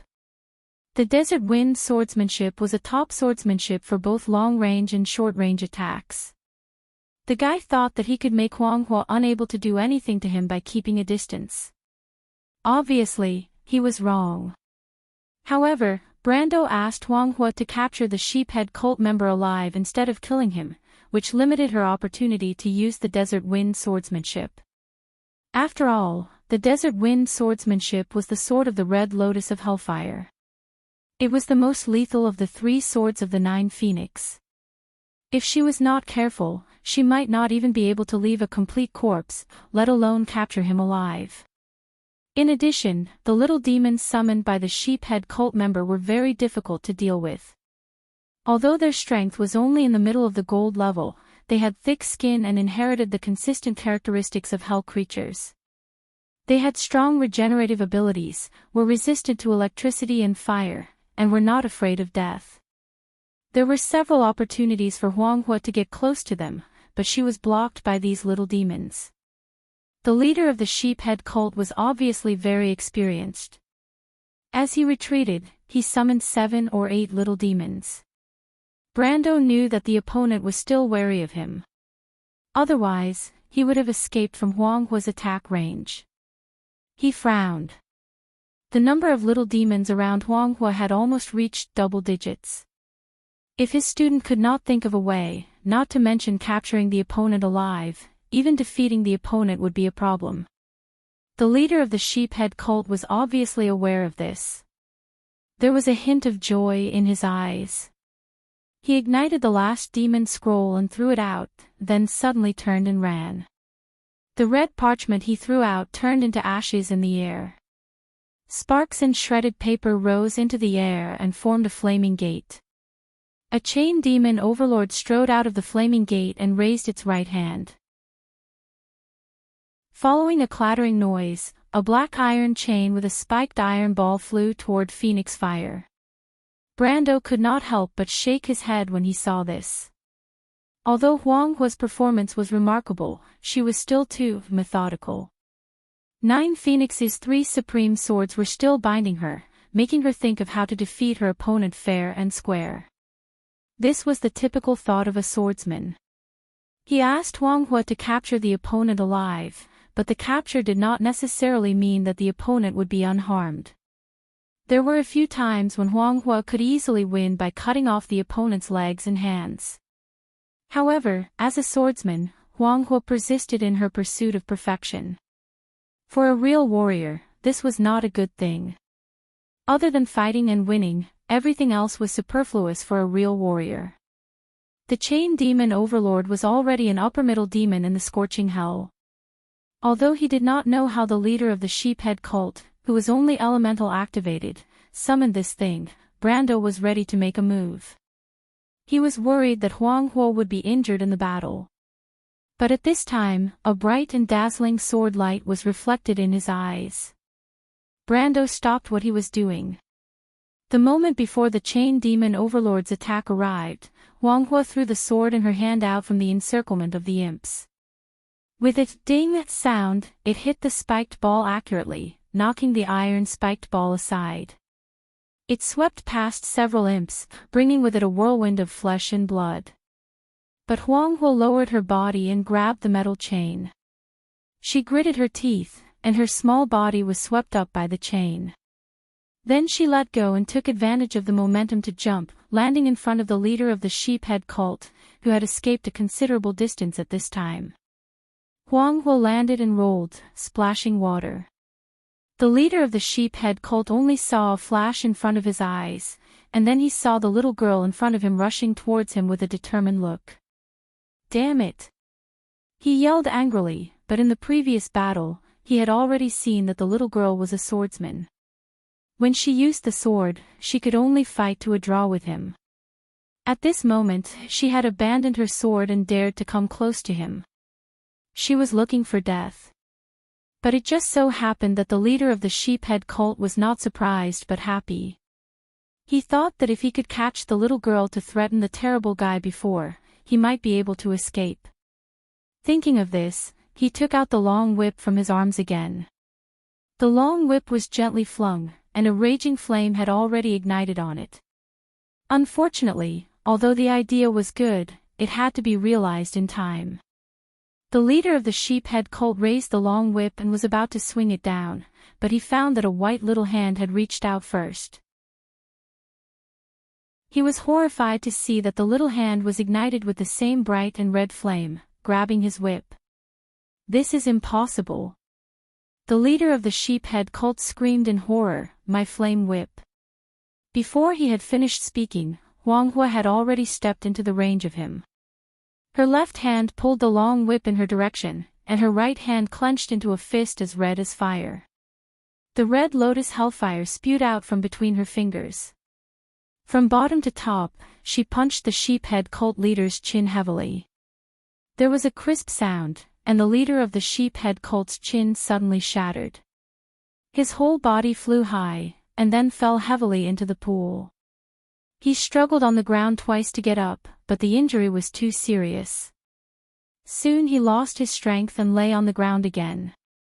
As soon as the leader of the sheephead cult fell, the little demon and the chain demon lord that he had maintained with his spiritual power suddenly disappeared, as if they had never existed. Huanghua was covered in mud, and the clothes that she had just changed into were all destroyed, but she seemed to be unaware of it. She stood in the mud and gasped for breath.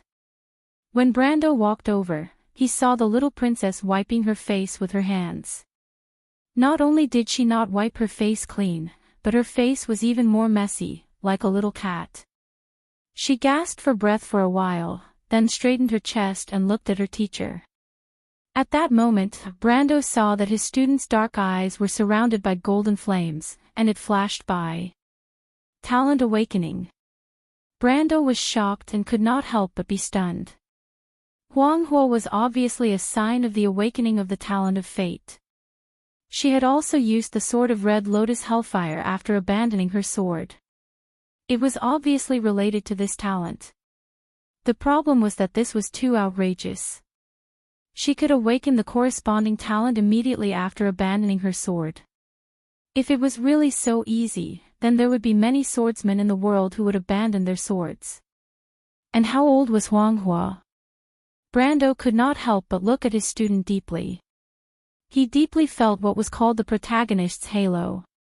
Compared with him, a cheater who relied on cheating to awaken the talent of fate, the little princess in front of him was obviously the real son of Martha, the one who was favored by the goddess of fate. Red Lotus Martial Soul.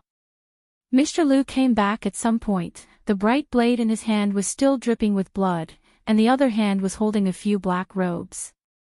He obviously just saw the scene of Huanghua knocking down the leader of the sheephead cult. He couldn't help but exclaim and rushed over, looking at his young lady in shock. "Teacher," Huanghua bowed deeply to Brando, "thank you." After Mr. Liu's explanation, Brando understood what the Red Lotus Martial Soul was, in fact, the so-called awakening of the talent of fate by players. However, in The Amber Sword, the awakening of the two talents of fate by players was inevitable.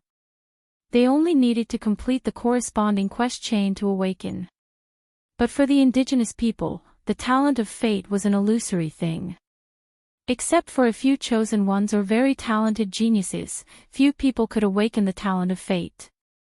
And a shortcut to awakening the talent of fate was to become a favored one, such as the Twin Moons family, the son of Martha. This talent of fate was the so-called chosen one, or Brando's chosen one was also one of them. But unfortunately, the gods had long passed away. To become a favored one was probably not easier than relying on one's own talent of fate. The Red Lotus Martial Soul of Nine Phoenix was a special talent of fate. This talent of fate was hidden in the two royal bloodlines of Ghost Chariot and Jade Phoenix. As long as one practiced the Desert Wind swordsmanship or the White Raven swordsmanship, and at the same time was a genius and outstanding person in these two bloodlines, there was a certain chance to awaken the Red Lotus Martial Soul, White Raven Martial Soul. This talent of fate was fixed. Once it appeared, it could allow people to truly master the power of the Red Lotus Hellfire, instead of relying on the Desert Wind swordsmanship to exert its power. This special talent of fate had a higher chance of awakening than a normal talent of fate, but it was still very rare. It was unknown if Huang Hua had been lucky enough to awaken this talent of fate, or if Brando had taught her well. Brando thought it was the former, but Huang Hua and Mr. Liu firmly believed it was the latter. Therefore, the two of them had the highest respect for Brando. The little princess could not help but invite Brando to Nine Phoenix to become her teacher. In Nine Phoenix, the status of a teacher was very high. A teacher for a day was a father for life. If Brando agreed, then with his identity as the Jade Phoenix's inheritor and Nine Phoenix's royal daughter's teacher, he could directly enter the upper echelons of the empire. His status was even higher than many of the royal relatives of the Nine Phoenix Kingdom. However, Brando still declined. To be honest, with his current strength, it was not difficult for him to obtain authority, but that was not what he wanted. He had chosen Huang Hua to be his student mostly because he saw her rare talent. He could teach this little princess. In the future, if he had the chance, he could even go to Nine Phoenix to see her. However, it was impossible for her to stay in Nine Phoenix. He still had a lot of things to deal with in Erewhon, so he did not want to get involved in another quagmire. Chapter 1357. Brando came to the sheephead cult leader's side and looked at the guy's condition. He could not help but smile bitterly. The sheephead cult leader's chin had been completely smashed by Huang Hua's punch. His mouth was full of blood, and he was lying in the mud like a dead fish. How was he going to interrogate him? He looked back at Huang Hua, and the latter stuck out her tongue in embarrassment. "Leave it to me, I have a way to make him talk." It was Fang Qi who spoke. He had walked back with a sheephead cult leader's body in his hand. He probably disdained to do such a thing as stripping clothes. He threw the body in his hand onto a nearby dry mound and said, "You." Brando looked at this guy in surprise. The big expression on his face was probably because he did not expect this guy to come in handy. He brought this guy on this trip purely because he might need his blood to enter the stagnation realm. "Humph, I don't want to wear those stinky robes." "Aren't you going to Maltaha?" "I won't enter the city. I'll wait for you in the wilderness." "That's your condition." Brando had a strange look on his face. "You won't enter the city." "Don't worry, I swear in the name of Ghost Chariot that I will never sneak away alone. Besides, I'm also interested in the mystery of the jadeite." "Well, if you insist." Brando hurriedly interrupted this guy. He lifted the sheephead cult leader from the mud and threw him to him. "We will only stop for a while in Maltaha. You only need to stay in the wilderness for a few hours. When the time comes, wait for us in the south of the town. Don't go too far. I will contact you through the messaging crystal." Fang Qi took the sheephead cult leader and nodded. Although this guy was unsociable, he did have his own means. He quickly got the answer Brando wanted from the sheephead cult leader's mouth. Brando didn't know how this guy made the sheephead disciple with a broken jaw express his thoughts so accurately, but seeing Fang Qi's expression of disdain to talk about it, it should be the Ghost Chariot secret. Everyone had their own secrets, so Brando naturally wouldn't force it. According to the information he got from the leader of the sheephead cult, these sheephead cult members were heading south to Martaha. This was not out of Brendel's expectations as there was only one town in the swamps to the south. He asked Fang Qi to ask the sheephead cult leader what they were going to Maltaha for. The answer was that they were going to Deharlan through Maltaha to participate in a ritual there. Deharlan Port was a port city on the sea within the Dead Moon. It was in the south of Maltaha and was nominally under the jurisdiction of Madara. The owner of Deharlan Port was the whole Yuri family, a dark aristocratic family with a long history.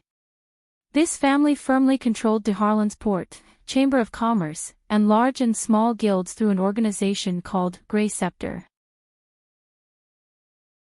According to the information provided by the Queen of Madara, the upper echelons of this organization were almost all composed of secret sheephead cult members. The current head of the whole Yuri family was also a follower of the sheephead cult.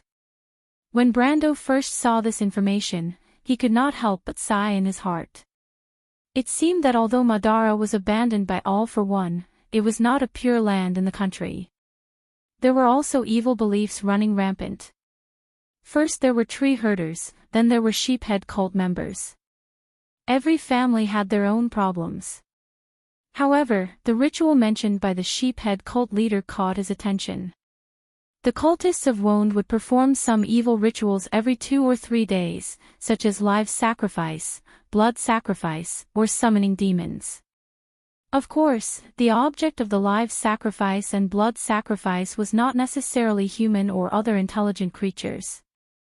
Livestock such as cattle and sheep could also be used. But often, intelligent creatures were used as the object of the live sacrifice, so it must be a very high-level ritual. It just so happened that the ritual mentioned by the sheephead cult leader was a high-level ritual. The sheephead cult members had spread the news through their private communication channels as early as half a month ago, allowing the sheephead cult members in the Taoki region to gather in de Harlan to participate in the live sacrifice ritual that was expected to be held in 3 days. Brando asked about the content of the live sacrifice ritual, but he got very few answers. It seemed that the leader of the sheephead cult was just a temporary convener. He only knew the approximate time and scale of the live sacrifice ritual, and he did not know anything else. For such a person, Brando had no pity. After asking all the information, he asked Fang Chi to deal with him, so that he could be sent to Martha to repent. However, when Fang Chi pulled out his sword and was about to attack, the man seemed to have realized his situation. He struggled in fear and screamed out another piece of information, intending to exchange for his worthless life. Unfortunately, Fang Chi was indifferent to this and sent him on his way with a single slash. The latter returned to Brendel's side and relayed the last words that the leader of the sheephead cult had shouted. It meant that the leader of the sheephead cult had heard from other people that the ritual was related to the opening of the holy land of Atuk. What is the sacred land of Atuk? Brando asked. No one in the room could answer this question. Brando was a little speechless at Fang Chi's decisiveness, but fortunately, this question was not important. The sacred land of Atuk was obviously a place that only the sheephead cult members knew about. There were not many things in this area, but there were many disgusting people. When they reached Maltaha, there would be plenty of opportunities to inquire about this information. Therefore, after giving Fang Chi an annoyed look, he ordered the others to change into the sheephead disciples' robes. Except for Mr. Liu, the 3 ladies all expressed different degrees of unwelcome to the stinky robes. The Prime Minister's daughter was the first to put on the robes with a disgusted look. Then, she put on the hood and quickly took it off. She immediately took a deep breath, and her face seemed to have paled a little. Then it was Magadol. The nun princess held the robe helplessly with a determined look on her face, as if it was not a robe, but a rope on the gallows. As long as she put it on, she would immediately suffocate to death. Brendel watched as the princess gritted her teeth, as if she had made up her mind. Only then did she put on the robe, and her whole body swayed twice. Only Huang He remained calm. This little princess even took out a pair of scissors, needle, and thread from her bag. She cut the long robe and made it a size smaller to fit her body. Brendel was a little stunned for a moment. Mr. Liu explained to him that the little princess of the Jade Phoenix bloodline was quite clever with her hands. Most of her clothes were designed and tailored by herself.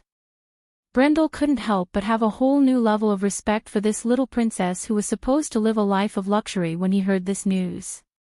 But before he finished sighing, he saw Huang He's expression of disgust. She sprinkled layers of spices on the robe, and then covered her face with a silk scarf before putting on the robe. Fortunately, most of the sheep-head disciples were people who hid their heads and tails, and covering their faces was more in line with their characteristics.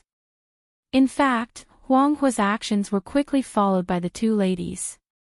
The little princess seemed to have been prepared, and took out 2 silk scarves and spices, which made Magadol and Delphian very grateful. Seeing this scene, Brando could not help but be a little puzzled. He could not help but lift his sleeve and sniff. Was it really that smelly? As a result, this action immediately made his stomach churn. Even with the level of the perfect body in the sage domain, he almost vomited. Martha above, how long has it been since these damn people took a bath? As for Fang Qi, he had already said that he would not wear these robes even if he was beaten to death. After Brando and he agreed on the rendezvous point, the group split into 2 and headed directly to Maltaha. The teleportation point was not far from Maltaha, and not long after, there were traces of human activity in the wetland swamp. Along the way, they also bumped into a few groups of sheep-head disciples who were also heading in the direction of Maltaha. Fortunately, the sheep-head disciples were more reclusive, and there was not much interaction between different groups. Although both sides had the same destination, most of the time when they met each other, they would just look at each other and guard against the possibility of separating again. At most, they would just greet each other and ask where each other came from. And Brando had already asked the relevant information from the leader of the sheep-head disciples, so he made up an identity. Anyway, no one would investigate carefully. The sheep-head disciples were followers of the demons and chaos, and their actions were chaotic, so there should not be any big loopholes. Soon, the shadow of a town appeared in the mist. The town in the swamp was obviously not too big. Maltaha was a town, but in fact, it was just a temporary stop for travelers on the road to Dahalan. Even if there were some permanent residents, there would not be too many. Therefore, the scale of Maltaha was not much bigger than a village. The town had more hotels than ordinary villages and towns, and it was also for the convenience of passers-by. Of course, in this area, there were no serious pedestrians or tourists, mainly for the convenience of the sheep-head disciples' pilgrimage. Brendel had already inquired before this. The port of Dahalan was the headquarters of the sheep-head cult in the Takik region, and the current head of the Hodgelai family was also the Grand Patriarch of this region. The sheep-head disciples were different from the tree herders. This cult did not have an obvious tree-like structure of a high-level organization, and it could be seen all over Wonde. However, the sheep-head disciples had almost no contact with each other, and the chief of various sizes managed the followers in different areas. Most of these chief did not know each other, and it was possible that they would not have any contact with each other in their lives. This was a scattered organization. But since the head of the Hodgelai family could bear the title of chief, at least it meant that the head of the Hodgelai family was the chief of the sheep-head disciples in the Takik area.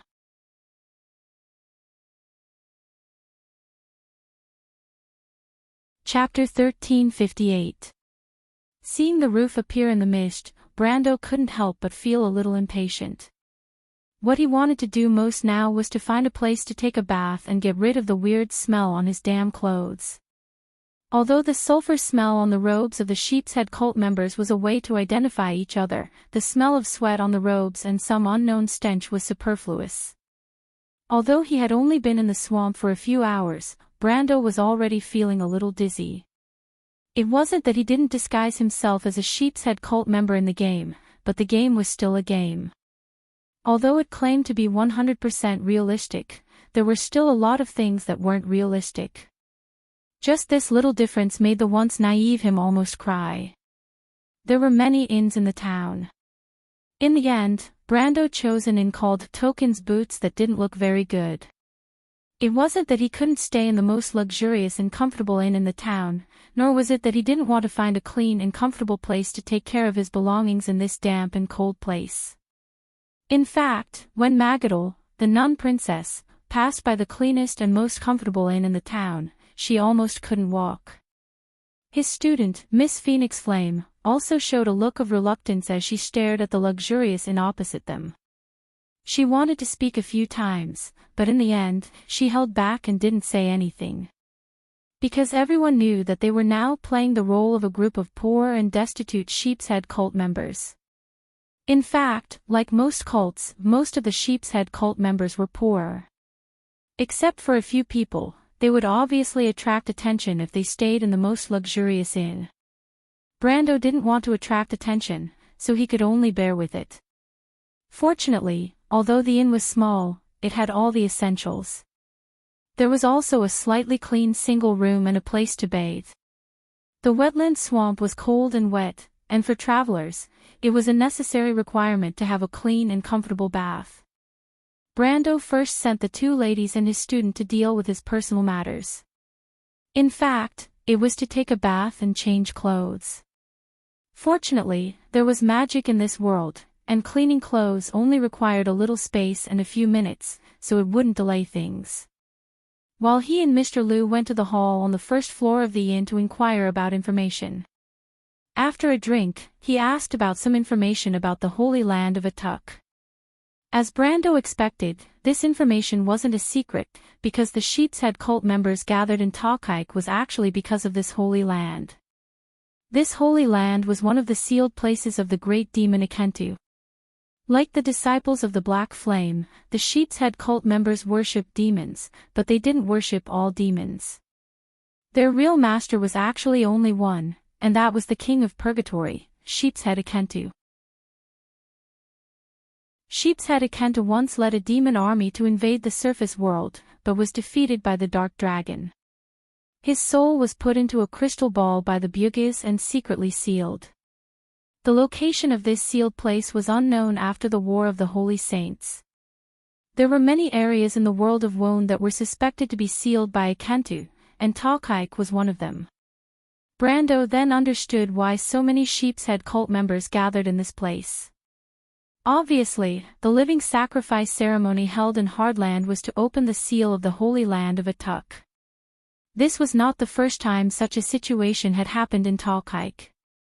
There had been several other ceremonies in the past, but they all failed without exception. But what surprised Brando was that according to the Sheep's Head cult members, the host of the ceremony, the Hajulai family, seemed to be particularly confident in this living sacrifice ceremony. Half a month ago, the Grey Scepter issued a summons to all the Sheep's Head cult members in the entire Talkike area and even the surrounding areas. Speaking of which, it was not the first time he had seen the cult's living sacrifice ceremony even in this world. He had seen such a large-scale ceremony once in the capital of the Cruz people, Rushta. At that time, the host was the Tree Herders, and the ceremony was quite successful. Not only did the Dragon Queen successfully summon the evil god Frederick, but she also almost used Frederick to kill the Will of Dusk. Recalling the various experiences in the elemental frontier, he could not help but be a little distracted. Fortunately, at this time, Delphian came down from upstairs. She seemed to have dealt with her personal problems. She came to Brando's side and cleverly took over the conversation. She talked to the owner of the inn, who was also a Sheep's Head cult member in a black robe, about the ritual and the Holy Land of Atuk. There were few common languages among the Sheep's Head cult members. The only common language they had in common was their beliefs, so Delphian's question did not attract any attention. Although the Prime Minister's daughter had never heard of the Holy Land of Atuk before, when she talked about this place, it was as if she had seen it with her own eyes and knew it well. The boss was convinced. Before the conversation, Delphine quickly got more information out of him. The three learned that the Holy Land of Atuk was not in the Tochik Swamp, but in the sea outside Hadland Port, in a sea called the Green Sea. This information immediately attracted Brando's attention. Before this trip, he had learned from Queen Madara that the Stagnation Realm might be in the central area of the Dead Moon Inner Sea, which was undoubtedly on the sea. The location of the Stagnation Realm was related to the mystery of the Emerald. The sea called the Green Sea obviously provoked the nerves of the three people. Brando turned his head. Delphine's face was hidden under the hood, so he could not see her expression, but the Prime Minister's daughter was silent for a moment. She dipped her finger in the wine and quietly made a few numbers on the table. Brando saw that it was the result of a few calculations. The results were the angle of the sun. After discussing with Delphine every day for a month, he was already familiar with it. The location was obviously the Hadland Outer Sea. Brando immediately understood what the Prime Minister's daughter meant. Obviously, she also thought that the Holy Land of Atuk might be the place the mystery of the emerald pointed to, or at least it was related. Otherwise, how could there be so many secret places in this world?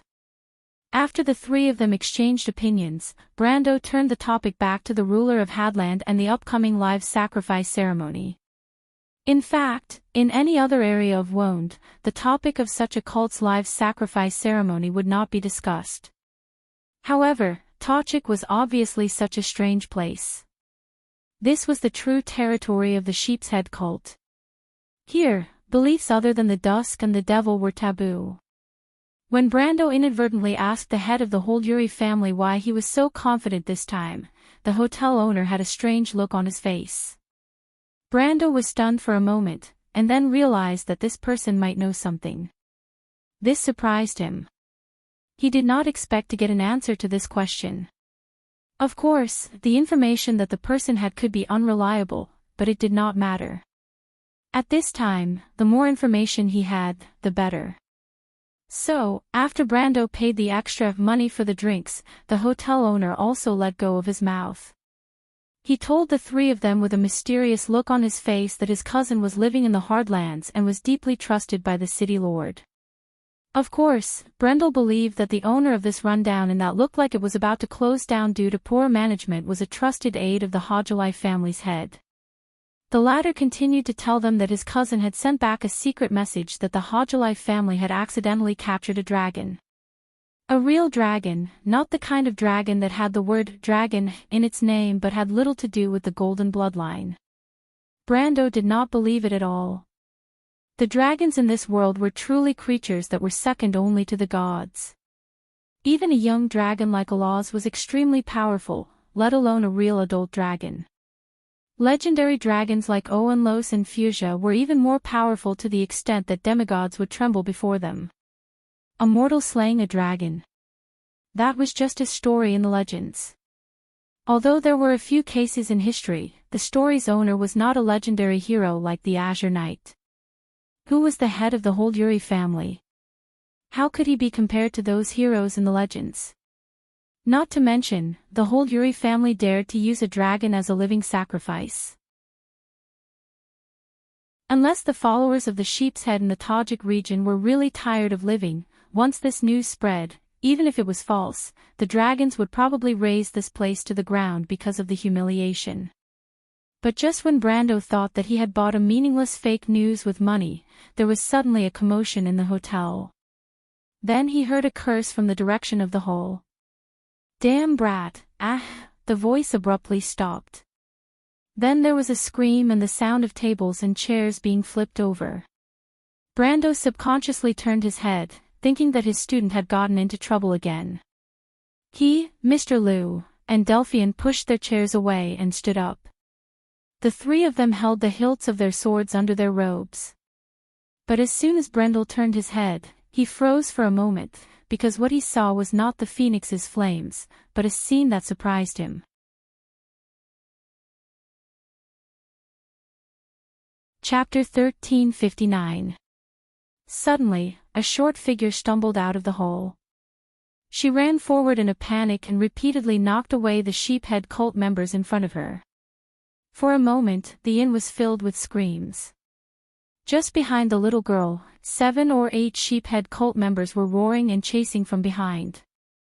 The short figure's steps were too small, and she was quickly blocked by one of the Sheephead cult members.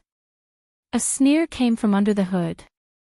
"Damn little girl, let's see where you can run to." Brando couldn't help but frown slightly when he saw this. He had already seen that under the short black robe was actually a little girl. His gaze passed through the crowd and vaguely saw a person lying motionless on a wooden table. There was a faint dark red color spreading under her body. He vaguely understood what had happened. Hey, that little girl is really ruthless. Delphian turned her head and apparently saw this scene. Brando was silent and didn't make a rash conclusion. He only saw that the little girl's body trembled slightly after being stopped, then she looked around.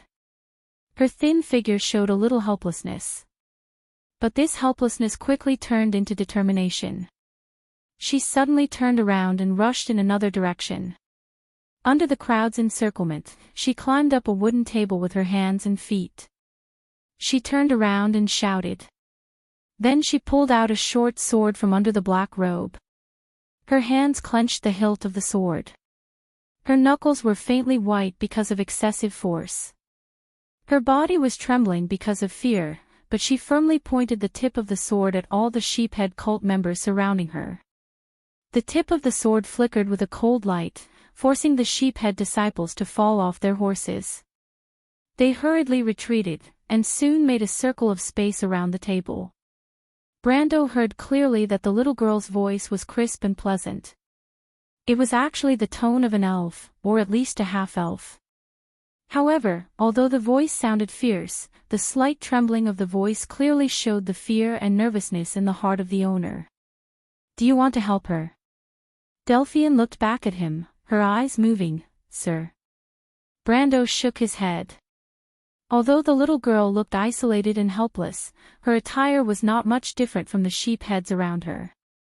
She was also wearing a black robe, and a large hood covered her face. Only her delicate chin was exposed, and her face was covered in dust and dirt. She stubbornly stood on the wooden table and faced everyone. Under her thin and weak shoulders, her thin arms under the robe tightly grasped the dagger. The dagger seemed to have been taken from its original owner. Its shape did not match this little girl. In her hand, it looked like a long sword. She could only hold it tightly with both hands. However, at this moment, the dagger's blade was dyed with a dark red color.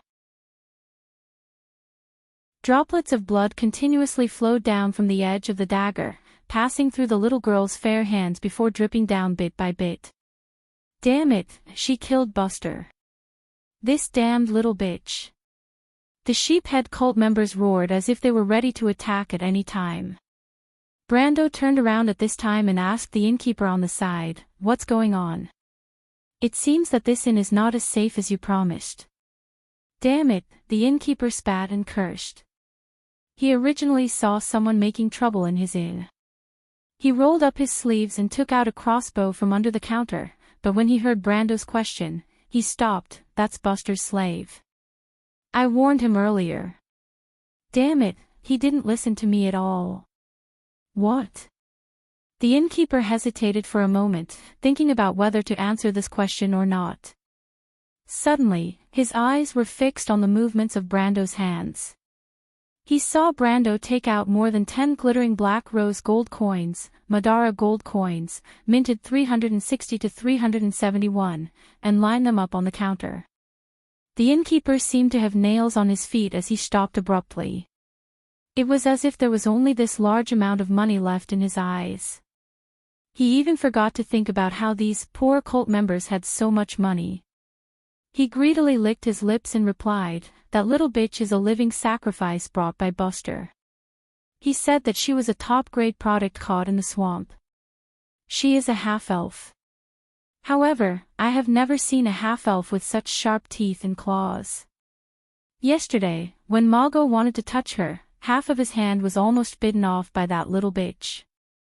To be honest, it's the first time I saw someone with such a tough bone, let alone a little girl. Buster and the others beat her half to death, but that little girl didn't even make a sound. I knew that little bitch was a dog that could bite people. Damn it, Buster didn't believe me at all. Now, he lost his life." Brando understood the ins and outs of the matter, and his eyes immediately turned cold. Before the innkeeper could finish his words, he suddenly felt the temperature in his inn drop by several degrees. He shuddered and looked around strangely, thinking that he was hallucinating. At this time, flaming blade Odorfice had already appeared in Brando's hand. But in the next moment, the long sword with dark golden cracks flickered and turned into flames that scattered in the air. At this time, the sheephead cult member finally made a move on the half-elf girl. The little girl raised her head at this moment and clenched her teeth, revealing an exquisite face that shocked Brendel. He almost blurted out, "You're the one who saved me, Medisha." But at this moment, the face that was almost exactly the same as the little silver elf princess, but obviously smaller, was full of despair. The little girl raised the dagger with both hands, and her first reaction was to commit suicide. However, Brando didn't panic at all, because at the critical moment, a crimson flame suddenly flashed in the dark inn. The flame swept across like a dragon, hitting all the sheephead cult members one by one. They screamed as they flew out, then an angry roar sounded: desert, wind, sword, technique, dragon, flame. The crimson dragon with flames coiled around it let out a long roar and exploded in all directions. The inn was in a mess again and again. The sheephead disciples screamed again and again, accompanied by the sound of tables and chairs being overturned, and the sound of wooden boards being broken could be heard. The next moment, Huanghua's figure had appeared in front of the little girl. The little elf girl was obviously stunned by this scene and even forgot what she was doing. Her silver eyes reflected the golden red light of the fire, and in this light, she saw a girl who was about the same height as her standing in front of her. Her back was facing her, and her clenched fists were burning with raging red flames. Under the light of the fire, her long black hair shone like a river of stars. Huanghua obviously just came down from the second floor. She didn't even have time to put on her hood. A beautiful and delicate face suddenly appeared. But she was frowning. Obviously, she was extremely angry about what happened just now. A group of cult members was so shameless to besiege a little girl. Such a scene almost made her attack immediately. Huanghua was the princess of the Jade Phoenix bloodline. Although she usually showed modesty and politeness, at this time, her majesty and momentum were natural. Not to mention the sheephead cult members who were taught a lesson by her, even Brando was a little shocked. He thought that she was indeed the princess of the royal family. With this momentum alone, her future achievements were limitless. For a time, the only people who could still move in Token's boots were Brando and the others. The only one left was the swearing innkeeper. When Huanghua attacked, the guy's eyes almost popped out. Seeing that his inn had suffered such a serious loss, the innkeeper was furious. He immediately raised his crossbow. But just as he had time to make a move, he felt a chill on his neck. A 3-foot-long sword had been placed on his neck. He suddenly shuddered. When he turned his head, he found that the guy in front of him, who had not spoken, had a sharp sword in his hand. And this sharp sword was now in some kind of intimate contact with his neck. The innkeeper shuddered, and his mind suddenly became clear. Only then did he remember that the 3 people in front of him seemed to have come to his inn with the little girl who attacked later. After understanding this, the innkeeper could only admit that he was unlucky and obediently threw the crossbow in his hand to the ground. Outsiders.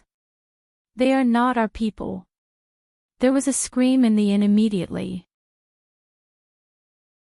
Obviously, the sheephead cult members were not fools. Soon, they realized that there was a problem with the identity of Brando and the others. Immediately, some people pulled out their weapons and rushed over here. Some people were still summoning demons. The inn was suddenly in a mess. For these people, Brando would not be soft-hearted. He took them down with a snap of his fingers. But even so, there were still a few fish that escaped the net. They reacted quickly and rushed out of the inn. Especially a few who were originally at the door of the inn, Brando could not stop them in time. These people either fled or went out to call for help. In short, they were troublesome. Facing such a situation, Brando was also very helpless. He originally wanted to save the little half-elf Loli who looked like Medisha in a low-key manner. But with Huang Hua's attack, they had no choice but to be high-profile. But fortunately, he shrugged. So be it if they were high-profile. Anyway, almost all the information he wanted had been obtained. He did not care about fighting here. With his strength, not to mention a mere Maltaha, even in the entire Takik region, there might not be anyone who could stop him.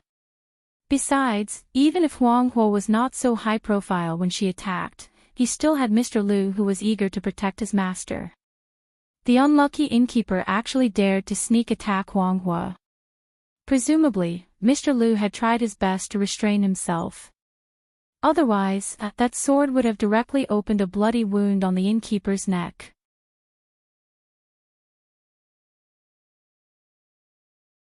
Chapter 1360. Brando frowned and stood up. He winked at Delphian and asked her to go upstairs to see how Princess Magadol was preparing. At the same time, he secretly gestured to Huang Hua, asking her to quickly bring the little girl over so that they could leave this place immediately. But what made Brando a little speechless was that he had asked the ladies to take care of their personal hygiene first, while he and Mr. Liu had not been able to rest for a moment. They had originally planned to stay in Martaha for the night, but now it seemed that they had to leave this place. After receiving his instructions, Huang Hua immediately turned and reached out her hand to the little girl, but when she turned around, she was immediately taken aback, because she also found that the little girl looked like the silver fairy princess by her teacher's side. For Huang Hua's outstretched hand, the little girl hesitated for a moment, and silently shook her head, indicating that she did not need help. Huang Hua was a little surprised, but still nodded. She herself was that kind of independent character, and she could understand the persistence of others. She gestured to the little girl, indicating that she should follow her, and then walked through the fallen sheep's head disciples to her teacher's side. To be honest, she was still a little uneasy, afraid that her teacher would blame her for acting without his consent. Because she knew that there was another mission on this trip, mainly to find the mystery of the emerald. After the previous rush of passion, she calmed down and was only left with bursts of worry, afraid that because of her impulse, she would delay everyone's matters. But seeing that Brando did not mean to blame her, the princess of the Nine Phoenix Kingdom was a little relieved. Brando only looked at his student and said, "Next time before you act, at least make sure that what you are doing is right. Don't define good and bad on the surface." Huang Hua deeply agreed and said, "Teacher, I'm sorry, I know." Brando smiled and said, "Blood of the Inferno, soul of the Red Lotus, I'm afraid that it will be difficult for you to restrain your character of abhorrence in this life. The talent of fate is not only a talent for you, but also your heart. In fact, my worries are unnecessary. As long as you don't go against your heart, you will naturally reach my height in the future, and maybe even surpass me. It seems like your current fighting style is more in line with your martial path. If there's a chance, I'll give you something." Huang Hua looked confused. She didn't understand what her teacher meant. However, she understood what her teacher meant. Her eyes brightened. She was intelligent and naturally understood the meaning behind Brando's words. He wanted to give her a handy weapon. A weapon that was more in line with her martial arts heart. Then, Brando looked at the little girl who came with Huang Hua. She still had her guard up against them. She didn't take off her hood. When she met his gaze, she just lowered her head quietly and accepted his scrutiny. It could be seen that this little girl still had some unique rejection and indifference towards him, probably because of his previous words that vaguely suspected her identity. However, Brando knew that he was merely teaching Huang Hua a lesson for his student and wasn't targeting her at all. However, he didn't need to care about the little girl's attitude. He carefully sized up the lower half of her face that was exposed outside the hood. The more he looked, the more he could see the charm of Medisha. She was just like a mini Medisha. Besides, through some details, he also determined that she was a half-elf. He vaguely had a guess about her identity, but he didn't voice it out. Instead, he asked in a gentle tone, "What's your name?" The little girl lifted her head and glanced at him. Her silver eyes were full of indifference. There weren't many superfluous expressions on her face. She just stared back at him indifferently. But he could still see the long silver hair hidden under the hood and the sharp ears behind it. "It's not safe for you to stay here." Brando looked up. The rest of the people in the inn were obviously shocked by his previous attack and didn't dare to act rashly. They stayed where they were and looked at them with vigilance. After sweeping a glance at them, he lowered his head and said to the little girl, "We're leaving Martaha soon. Do you want to come with us?" The little girl nodded.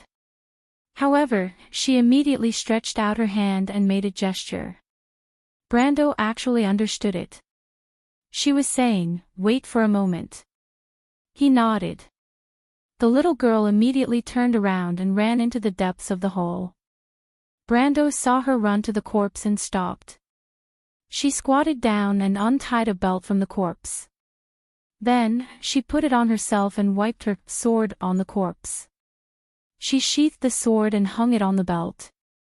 Then, she searched the corpse for a moment and took out a money bag before running back to them.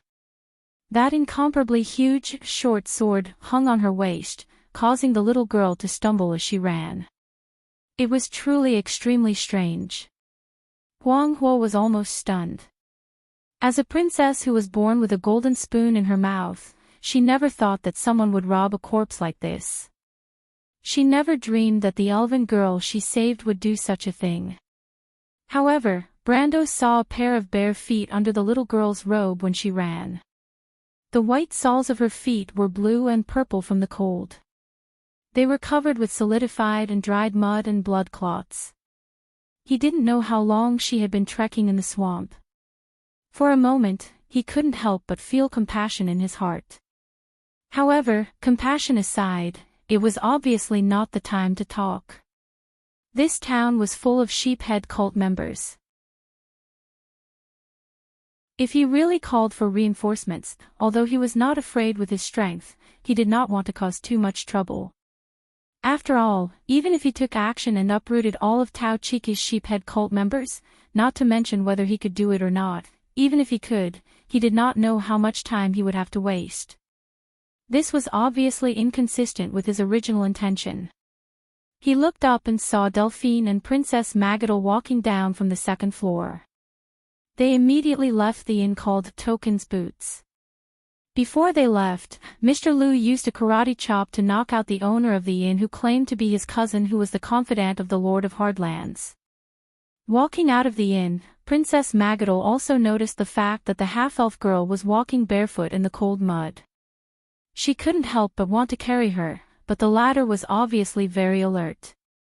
When the nun princess approached, she showed a vigilant look and took a step back.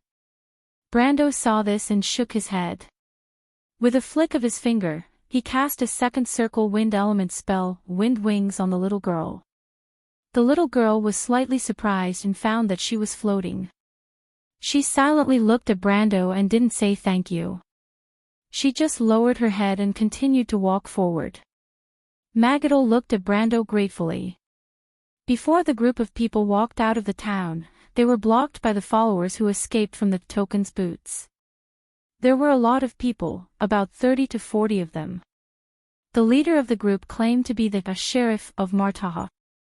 However, Brando had already learned some information about this place from the owner of the inn. He knew that this person was a small leader of the followers in Martaha.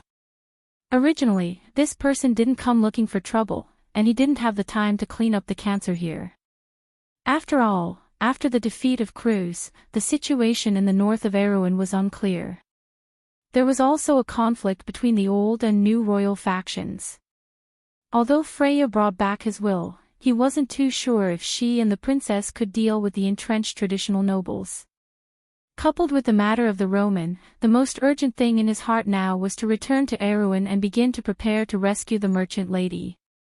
This time, if it wasn't for the mystery of the emerald and the whereabouts of the nature orb, which was related to the 7 holy swords and the rescue of the Roman, he wouldn't have come here to waste his time no matter what the Queen of Madara said.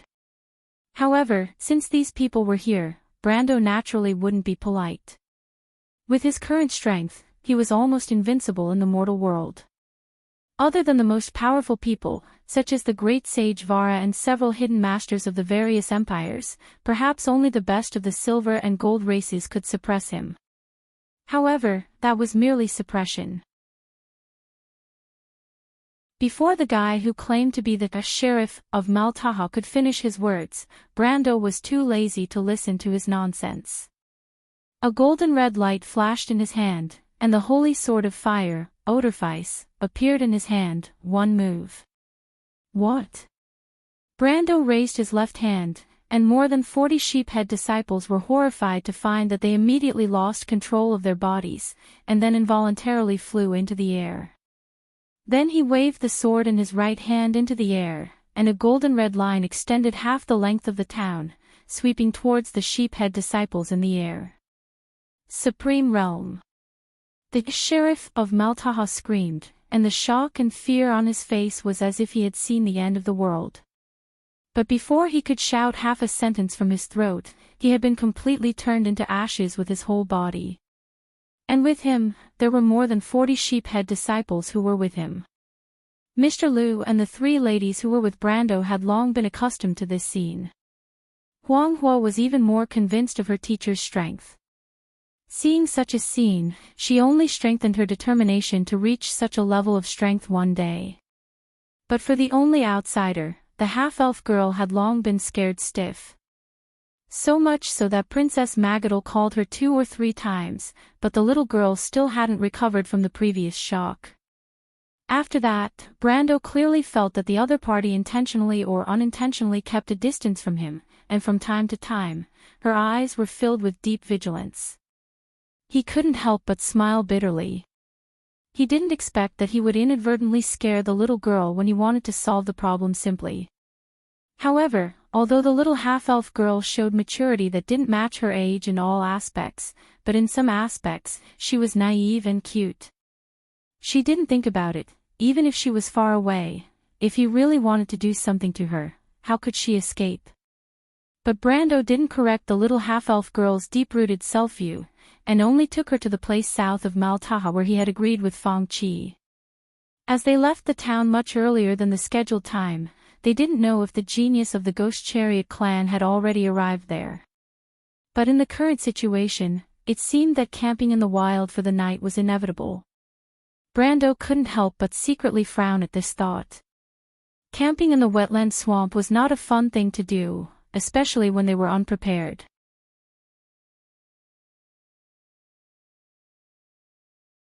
Chapter 1361. Night always fell early before winter. Brando and the others traveled south of Maltaha for 3 or 4 hours before the sky darkened. Winter nights in Talkike were particularly damp and cold. Although the inland sea area of the Dead Moon did not freeze at night, the ground would become cold and hard. The swamp was filled with fog, there was almost no wind, and there were very few sounds of insects. It was so quiet that it was almost eerie. Occasionally, there would be the sound of water splashing in the darkness. The bonfire was burning, and 1 or 2 sparks would occasionally jump out. The bright yellow light penetrated the fog and could shine far away, but it would also cause unnecessary trouble. In addition to the beasts and ghouls in the swamp, there were also swarms of mosquitoes. Even at this time of year, there were still a large number of mosquitoes in the Talkike area. The mosquitoes followed the light, and even if they had already prepared insect repellents, it was not very useful. Brando drove the mosquitoes away with his hands, and from time to time used the power of law. Delphine dried fish and mushrooms by the bonfire. These ingredients were all sourced from the local area. The Prime Minister's daughter's culinary skills were unexpectedly good. Everyone present more or less tasted a little, and they all expressed their praise. As a princess, Huang Hua only took a symbolic bite. Her diet was strict, and she maintained the same self-discipline when she went out. However, she suggested that they prepare more in case of emergencies. After all, when they thought of the strange diet of the sheephead cult in Maltaha, everyone agreed. The crimson moon Moya had risen from the horizon in the west, but Feng Qi still had not appeared. It seemed that he would not show up until the appointed time. Delphian took a smoked fish from the grill, then handed it to Brando and pointed her chin in a direction in the darkness. Brando understood what she meant, but he was a little surprised and looked at her.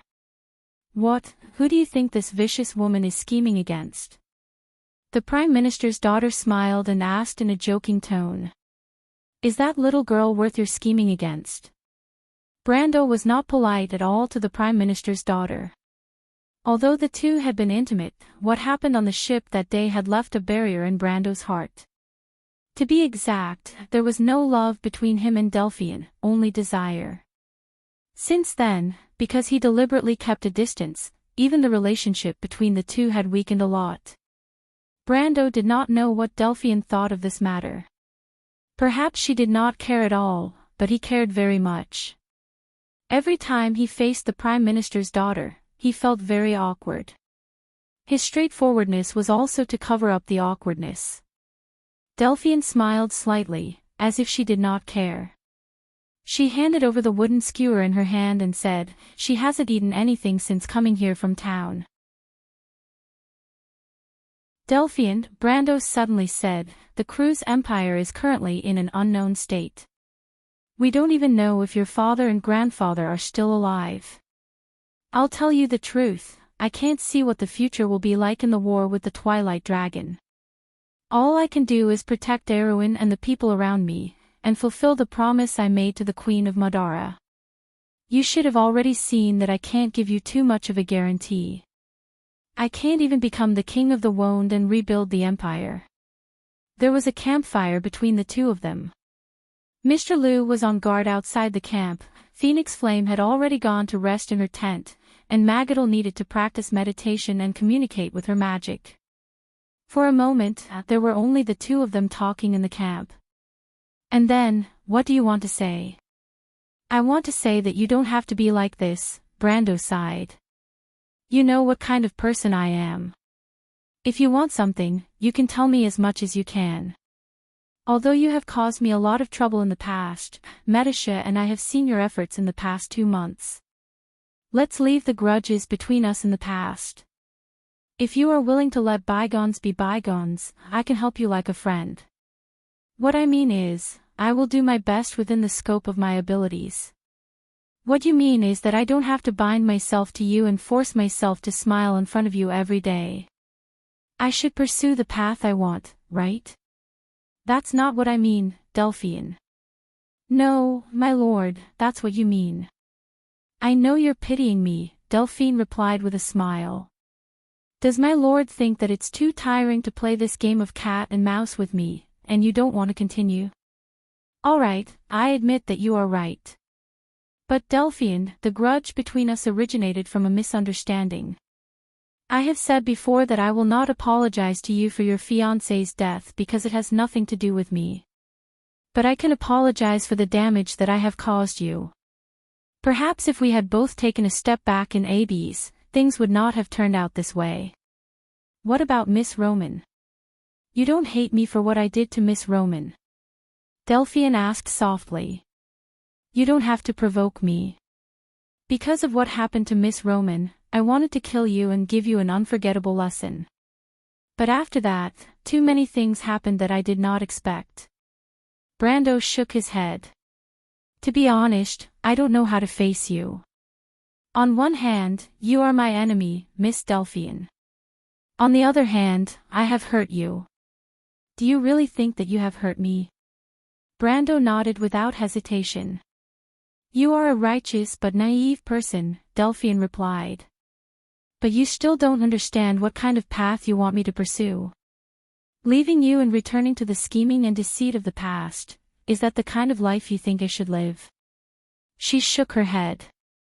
"Why do you think that I am forcing myself to smile? In fact, these days have been the most relaxing and truest days of my life. When we return to the Empire, I don't know what kind of choice I will make. But at least here, I feel real and happy." Brando was stunned. The Prime Minister's daughter suddenly sighed quietly. She put the smoked fish back on the grill and stood up. She took out a blanket from her backpack, walked over, and handed it to Brando. Brando was slightly stunned when he saw the blanket. He remembered that he had covered the Prime Minister's daughter with this blanket in the north of Rosaline. At that time, he thought that she had fallen asleep, but he did not expect that she was only pretending to be asleep. He looked at the blanket in his hand. Delphine had taken good care of it. Even in the swamp environment, the blanket was very dry and tidy. It was also very neatly folded, and every edge was carefully aligned. I am sorry. It is time for me to wake up from my unrealistic dream.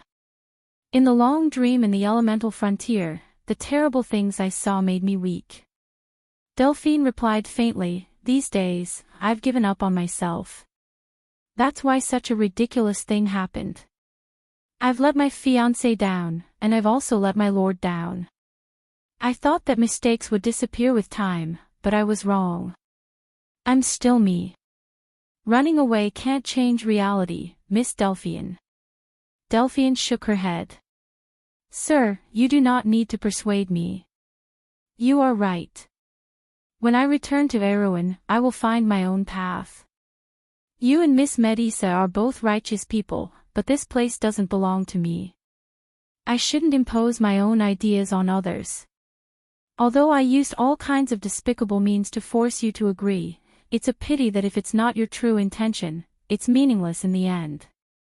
I, Delphine, Nydiven's daughter, don't need to rely on others' charity to succeed. Delphine put down her luggage and picked up the smoked fish from the grill. At the same time, she replied, Sir, thank you for not pursuing my mistakes. I will do my best to help you get the nature's pearl. This is the last time I will help you by your side, because this is my apology. I must make up for my mistakes, but I know very well that this is far from enough. If Sir still wants my life, I definitely won't mind. She pointed to her snow-white neck and replied, My head is right here, ready for Sir at any time. Miss Delphine, you know that is not what I mean. The Prime Minister's daughter smiled bitterly. Are you saying that you want to trample on the last bit of dignity I have as the eldest daughter of the Nydiven family? Brando could only keep his mouth shut. He looked at the noble's daughter and felt a little emotional. Perhaps she was showing her true feelings, but he still did not dare to fully believe it, because it could also be another one of her tricks. But even if he knew that this could be an act, when Delphine said those words, he still felt a sense of loss in his heart. However, Delphine did not explain. She placed the grilled fish in his hand and said, Even the most willful and scheming woman has a heart of compassion. She has not eaten a drop of water since noon. Her pouch is full of stones. Stones? Brando was shocked. That is a girl with a backbone. You will not understand her, but I do. Because I see my past self in her, Delphine replied softly. But I am much happier than her. At least I still have family. You are wrong about one thing, Miss Delphine, Brando replied in a low voice. She also has family. I think she has at least one elder sister or younger sister. Their mother should still be alive. Perhaps she is still alive. You know her. Delphine suddenly showed an expression of understanding. She is related to Miss Medisa. Brando nodded. He had already seen this Prime Minister's daughter's mind, so he was not surprised by her reaction. However, he did not continue to explain because he could not be completely sure of his guess about her identity.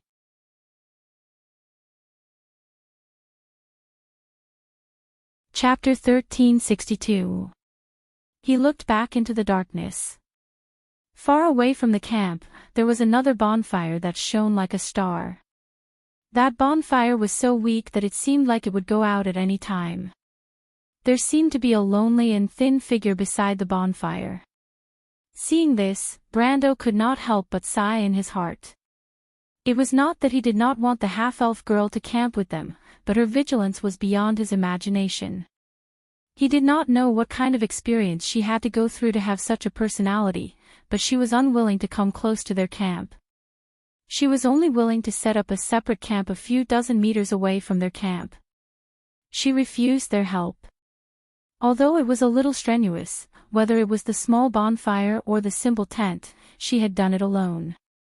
Only when Phoenix Fire gave her the canvas and wood to set up the tent did the little elf girl say, "Thank you." But it seemed that she did not realize that the so-called extra wood and canvas were actually taken down by Brando directly from an intact tent. When they started the fire, Brando noticed that the half-elf girl was setting up the tent alone. When night fell, when they were roasting fish, she was still setting up the tent. Now that the lonely figure finally stopped, it seemed that the camp had been set up. Brendel passed through the darkness between the two camps and arrived at the bonfire. This was the scene he saw when he arrived at the bonfire. The bonfire was in a wind stove surrounded by a few stones. There were a few remaining flames in the embers of the dead branches. The half-elf girl was still wearing her tattered sheep's head disciple's robe that was obviously one size too big. Her legs were curled together, one hand was wrapped around her calf, and the other hand was holding 2 or 3 dead branches. She put her head on her knees and seemed to be shivering. Brando understood at a glance. She did not find much firewood. In order to ensure that the bonfire would not go out, she could only maintain such a weak flame. But this little flame was not enough to keep warm in the middle of the night in Talkike. "Why don't you enter the tent?" Brando stood in the darkness for a moment and suddenly asked. The half-elf girl did not notice Brando's approach at all. She was so scared that she jumped up from the ground like a cat. But because she was frozen, she could not stand up and sat on the ground. But even so, Brando saw that her hands were on the hilt of the short sword. "I really don't know what kind of life this poor little girl has been living." He could not help but feel pity for her. When he approached her camp, he suddenly realized that the tent she had built was just for show. She did not have any nails or ropes to secure the canvas or the wooden frame. "I should have thought of this earlier," but she did not mention it. "I thought that since she has been trekking in this swamp for such a long time, she must have something that she can use." Brendel was a little annoyed. "I should have thought of this earlier," but she did not mention it. "Since she has been trekking in this swamp for such a long time, she must have some corresponding items." He did not expect that he was still lacking. It's not good to be so stubborn. He could not help but frown and said in a deep voice, "Why didn't you tell us?" The other party did not answer. She only held the hilt of the sword tightly. A pair of cold silver eyes stared at him vigilantly from under the hood. She was as sensitive as a cat guarding its territory. She was just a kitten that did not have the ability to protect itself. Brando sighed and did not wait for the little girl to answer. He walked over and set up her tent again. Then he took out a rope from his bag and helped her to fix it. Then he pulled the canvas and fixed it to the ground with nails. The little elf girl did not speak and only coldly looked at his every move. Brando noticed that her body was very tense. It was as if he made the slightest move, she would not hesitate to pull out her sword. Although it might not be to attack him. She knew that she was no match for Brendel, but she did not think that she was a match for him. However, Brando was afraid that she would hurt herself. He looked at her feet that were wrapped with bandages. Originally, Huanghua wanted to lend her boots, but she insisted on not accepting. She only wanted some bandages. The bandages were not wrapped well enough. Even her toes were exposed. Noticing Brando's gaze, the little elf girl subconsciously shrank her feet. For the first time, Brando saw a look of inferiority on her face. "Where is your sister?" The little girl suddenly trembled and looked at him with an expression of disbelief. However, this expression was quickly replaced by a more serious look of vigilance. She still kept her mouth shut and did not say a word. If he had not heard her say "thank you" to Huanghua, Brando would have thought that she did not know how to speak and was a mute. It seems that you are indeed the elder sister. Brando nodded. Did you come here for your sister? There was still no answer. You don't have to worry too much. You should be able to see that if we are on the same side as those people, you won't be able to escape, right? Thank you, what? Brando was stunned. Even with his perception, he could not hear the little girl's voice clearly. Thank you, you. The voice was a little louder, but it was very choppy. It was as if the owner of the voice rarely communicated with others and did not know how to speak. This time, Brando heard it clearly. He looked at the little girl who was wearing a wrinkled robe. Her expression was vigilant and somewhat restrained. He felt very sorry for her. Is there anything we can help with? He asked softly. The little girl shook her head. Even if it's about your sister. The little girl hesitated for a moment, but still shook her head firmly. Brando suddenly understood. He looked at the little girl carefully and silently put away the sympathy in his heart. He was silent for a moment and suddenly asked, My name is Brando. What's your name? Ling Toretti Tiamas, the voice said in a small and weak voice. When Brando returned to the campfire in the camp, the Prime Minister's daughter had already recovered her smiling expression. She saw Brando return empty-handed. Her purple eyes flashed with a smile again. How was it? Don't scheme against the little girl. Brando looked at her in annoyance. He knew that the Prime Minister's daughter was deliberately making fun of him. I put some food in her tent. She will see it. Why don't you give it to her in person? She doesn't have much, but it is very precious. We can't take away that little thing. Brando took a breath and replied. She is a very cute little girl, right? Brando looked at her in annoyance. Delphian did not care and only made a gesture to invite him to sit next to her. Brando was stunned for a moment. Then he saw that Delphian had already spread out the blanket that she gave him earlier. Brando hesitated for a moment, but for some reason, he sat down. He felt Delphian's head leaning towards him. The faint fragrance of the young girl's hair lingered at the tip of his nose. After a moment, before he could speak, the young girl had already said, Are you beginning to doubt the truth of what I said earlier, my lord? A little, don't worry, what I said is true. But at least for now, let me dream for a while, okay? Delphian replied faintly, Because I am also very tired, my lord. Brando opened his mouth as if he wanted to persuade her, but when the words came out, he could not say it. Reviving the Nidwin family was Delphian's obsession, and how could he not be the same? If it was not because of this obsession, how could he come here, to this world called Wound? Because of this, his two souls merged into one.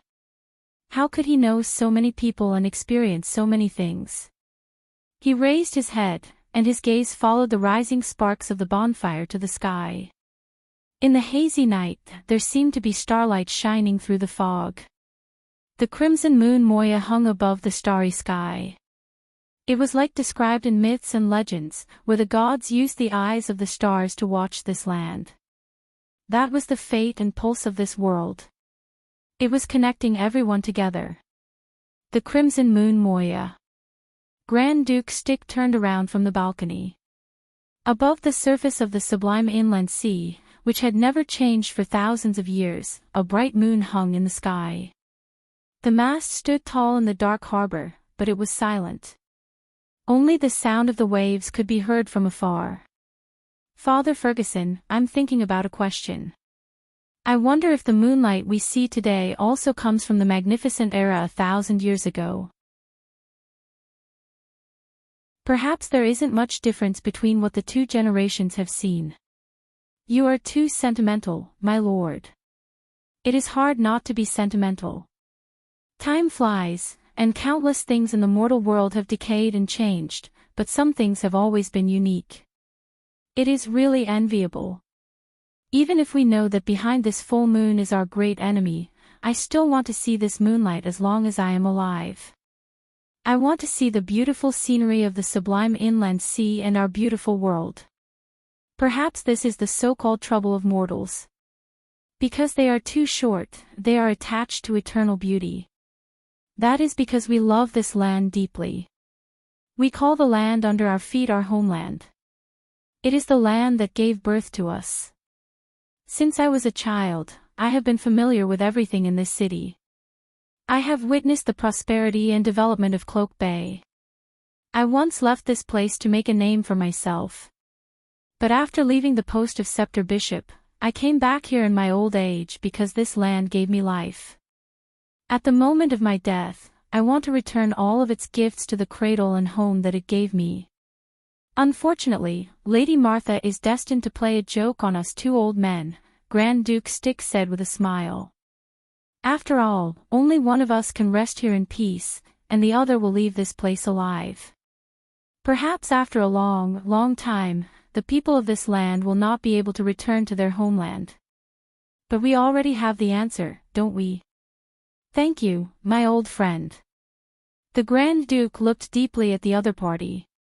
Actually, I really envy you.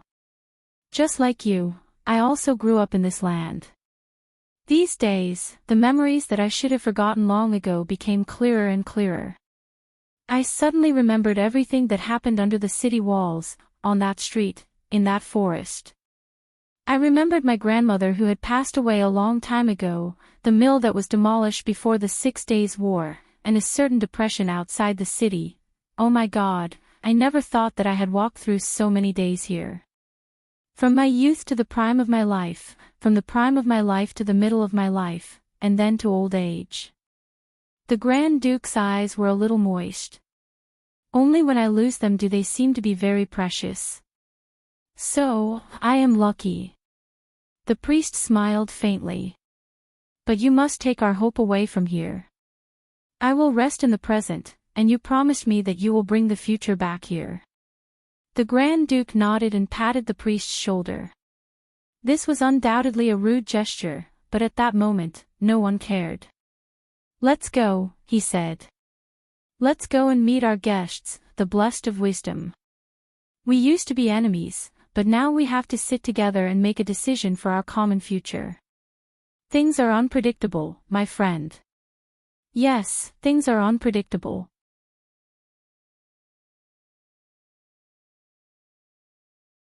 Chapter 1363. In the center of the Cloak Bay area, Dorbian. The port was built against the mountain, and the gray city wall divided the city into 3 areas from top to bottom. Because most of the building materials were granite and limestone, which were abundant in the nearby mountains, the city showed an overall grayish-black color. The square, the streets, the bungalows, and the churches were all monochromatic, like a thick black print. The city was bustling with people. The black stream of people was slowly moving towards the south and southeast gates of Duo Bien City. Some of the people had already left the city and appeared on the plains south of Duo Bien City. The people were carrying beasts, carriages, and horses of all sizes. It was a scene of people fleeing for their lives. Although there was a negotiation going on in the city hall, in any case, the migration of Cloak Bay was inevitable. The nobles had yet to announce the news, but the lower-class civilians were extremely sensitive to the atmosphere of war. They had long smelled the scent of a storm. Under the dome of the Dorbian City Hall, the negotiations between the two sides had been going on for a whole night. Early morning had arrived in the coastal area. Above the gloomy sea, 3 or 4 sail frigates were floating alone in the distant sky. In the hall, the dispute was getting fiercer and fiercer. Father Demond had almost agreed to all the requests of the Hazel people, including a temporary alliance, making the fleet obey the unified command of the Hazel people, and even the evacuation plan must be included in the other party's overall plan. Correspondingly, the only price that the Hazel people had to pay was that they must join the military alliance with Cloak Bay. You didn't read it wrong. It was a military alliance between Cloak Bay and the Hazel people. Cloak Bay could not represent the entire empire. In the absence of contact with the capital, this was their only way to save themselves. But the focus of the dispute between the two sides was around the core issue of whether to stick to Dorbian. Your Excellency, although the hatred between the Cruz people and the Hazel people has lasted for centuries, today, we are also sitting down to negotiate because we are of the same origin. We are all members of the intelligent creatures. Perhaps after thousands of years, the empire will turn into ashes, and the Hazel people will naturally not be able to escape the trial of time. But our wisdom, history, and the culture we created will still be passed down by future generations after the empire perishes.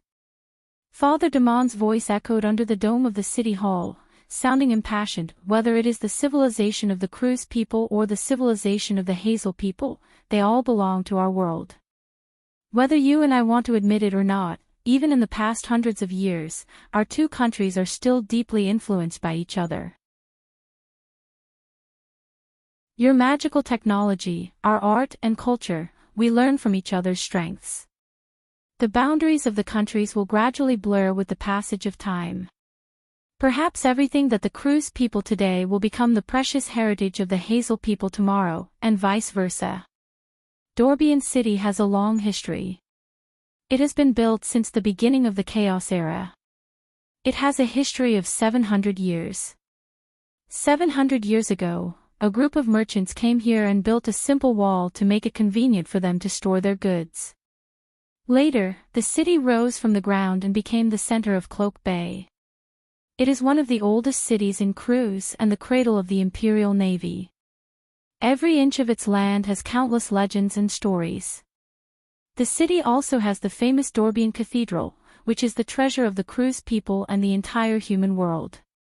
It is the highest masterpiece of architectural art. These may belong to the Cruz people today, but tomorrow, they will belong to the entire civilized world. If we abandon them easily today, will we abandon everything we have tomorrow? I am not afraid of death, but I just want to say, Your Excellency, there are some things in this world that are worth protecting with one's life. All eyes in the hall were focused on the priest who was once the scepter bishop of the Holy Cathedral of Fire. The Cruz people were proud of these words. But no matter how proud they were, there were very few people who were willing to stay and sacrifice themselves for these words. As soon as the priest's voice fell, there was a buzz of discussion in the hall. Damon frowned deeply. He knew that his words could not even convince the nobles of the Cruz people, let alone the Hazel people. He could only hope that the prophet was a real wise master, not these short-sighted nobles who stayed to see the attitude of the Hazel people. The negotiators of the Hazel envoy group were two people, the frontline commander in charge of the attack on Fort Cetos and his spiritual mentor, the prophet Salma. The prophets of the Hazel people were similar to the bishops and priests of the Cruz people, but they had more power. These prophets often also served as spiritual mentors of military commanders. They were only responsible to His Majesty the King and the Great Prophet. This sounded ridiculous, but the Hazel people were a kingdom sheltered by the dragon crystal of wisdom. Their prophets were often wise and knowledgeable people who were indifferent to fame and fortune. Their tradition had never made any mistakes in history. Instead, it made their enemies feel invulnerable and anxious. When Damon was a scepter bishop, he followed the army to the empire's frontline to inspect the Azure Legion. At that time, he wished that the prophet of the Hazel people was a muddle-headed fool. But now, he hoped that the prophet Salma was a truly respected and wise person. Between the two, the frontline commander of the Hazel people did not agree with his opinion. Even if the other party was willing to stay and defend, it was also out of consideration for the evacuation of time, not really to protect the city. According to the Hazel people, they should not give up the precious lives of more people for the sake of a city, especially those elite warriors. They would be the precious strength of both the Hazel people and the Cruz people in the future. Not only were they unwilling to stay and defend Dorbian, but they also asked the Cruz people to evacuate the current defense, leaving only the necessary defensive forces that could delay the advance of the Crystal Cluster army. Not only could Damon not accept such a suggestion, but the nobles of Cruz behind him also could not agree. But this did not mean that these nobles had deep feelings for the city. What they cared about was the attitude of the Hazel people. As Father Damon said, if the Hazel people despised their history and traditions, and even hated the city for historical reasons, because the Cruz navy had severely damaged the Hazel fleet several times. In the same situation, the Cruz people would certainly not be willing to set up a monument for the Hazel navy. But such an attitude made the Cruz people feel insecure, because if they had to put their fate in the hands of the Hazel people, then they at least had to first feel the sincerity of the Hazel people. The nobles' opinions were simple and clear, because it was closely related to their own safety. But for Father Damon, he considered far more than that. He also wanted to see the attitude of the Hazel people, but this attitude was not only for the Cruz people. Because he was very clear about the enemy they were facing, in front of such an enemy, it was far from enough to just protect their lives. The two sides argued over such issues, and time passed by minute. After Father Damon finished his speech, he sat back and did not speak again. He knew that this was not a choice for either the Cruz people or the Hazel people. For both sides, they had to make this choice. Otherwise, the next great migration would only be empty words written on paper. Either perish together, or trust each other.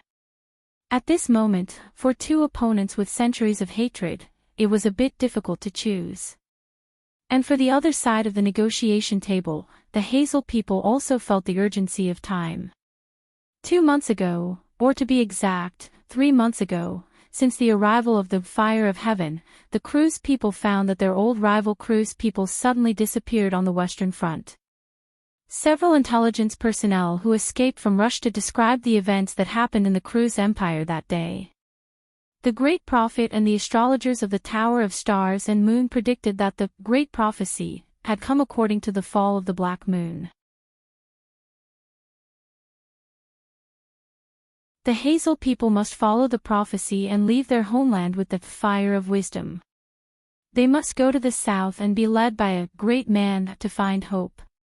But the Dreamy, the king of iron, turned a deaf ear to the prophecy and the advice of the great prophet. Instead, he thought that this was an opportunity to completely end the hatred of hundreds of years.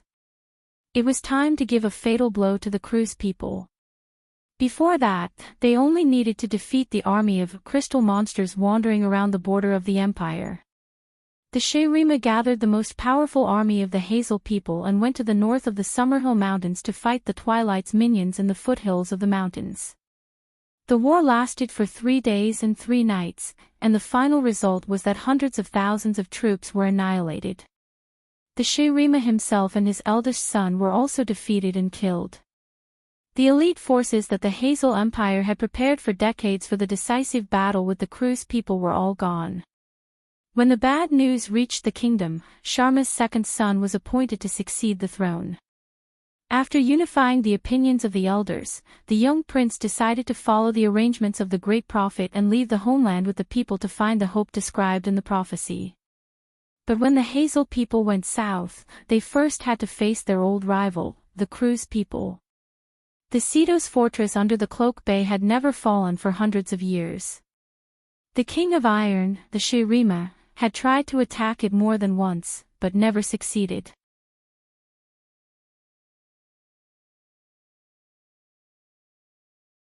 Chapter 1364. Even the bravest monarch of the Hazel people couldn't cross the walls of Cedos fortress, let alone the Hazel people now.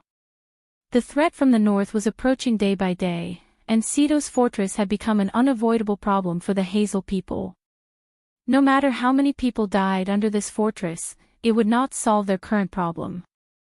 They could not afford to wait for this negotiation either. The hall fell into silence. The frontline commander of the Hazel people was about to speak, but an old man behind him patted him on the shoulder and stood up. Prophet Salma. He had once served as the guardian of the Crystal Temple, and was one of the 3 candidates for the position of Great Prophet. His status was equivalent to the scepter bishop of the Holy Cathedral of Fire, so in this negotiation, he was the one who made the final decision among the Hazel people. "Sir, you are right," Salma said in an old voice, but he sounded more like he was talking to the commander beside him. "In a choice that both sides have to make, it is impossible for us to not pay anything. Justice is also the greatest wisdom. Lord Salma." Salma turned his head, looked directly into Damon's eyes, and slowly replied, "This city is the precious treasure of the civilized world. If the Cruz people have the determination to protect it, then the Hazel people will not lack this wisdom and courage." But, he slowly changed his tone and said, "We must understand, what is it that we are protecting?" Father Damon did not say a word, because he understood that there was no need for him to answer here. "Sure enough," Prophet Salma continued, "it's not just this city represents our civilization and history, it represents the memories and inheritance of the Kurlutz people, and it will also be a part of our entire civilized world. We will dedicate and sacrifice for these precious things, to protect them at all costs, but not just here." A light flashed in the depths of Father Damon's eyes, and then he said, "What does Lord Prophet say?" "I see that your close friend Duke Diomedes has left the city whole. You have decades of tacit understanding with him, so you will stay and live and die with this city, right?" Father Damon nodded. He didn't try to hide this fact. Even if Dorbian had to move, someone had to stay behind to cover the retreat for the refugees. This person could only be either Father Damon or Diomedes. Fate had chosen Father Damon. Although the nobles in the hall had already expected this, when Damon confirmed it, they could not help but discuss again. The hall was a little noisy. But Prophet Salma's voice seemed to be able to drown out everyone's voices. The old man quietly replied, "There is a contract that has been covered in dust for thousands of years. If courage and sacrifice is needed today to reawaken its weight in our hearts, then I am willing to sign my name on it." He looked up at Father Desmond and said, "Our descendants will remember today, remember that there was a moment when someone shed blood and sacrificed himself to protect the most precious things in the world. I think that with such a spirit being passed down, Father should be satisfied, right?" Father Damon stood. Father Damon slowly nodded his head. As he moved by his action Damon's by Damon Salma nodded his head. "I heard that it's a candidate for the position of the Great Prophet. Lord Salma is also the most favored successor of the Great Prophet.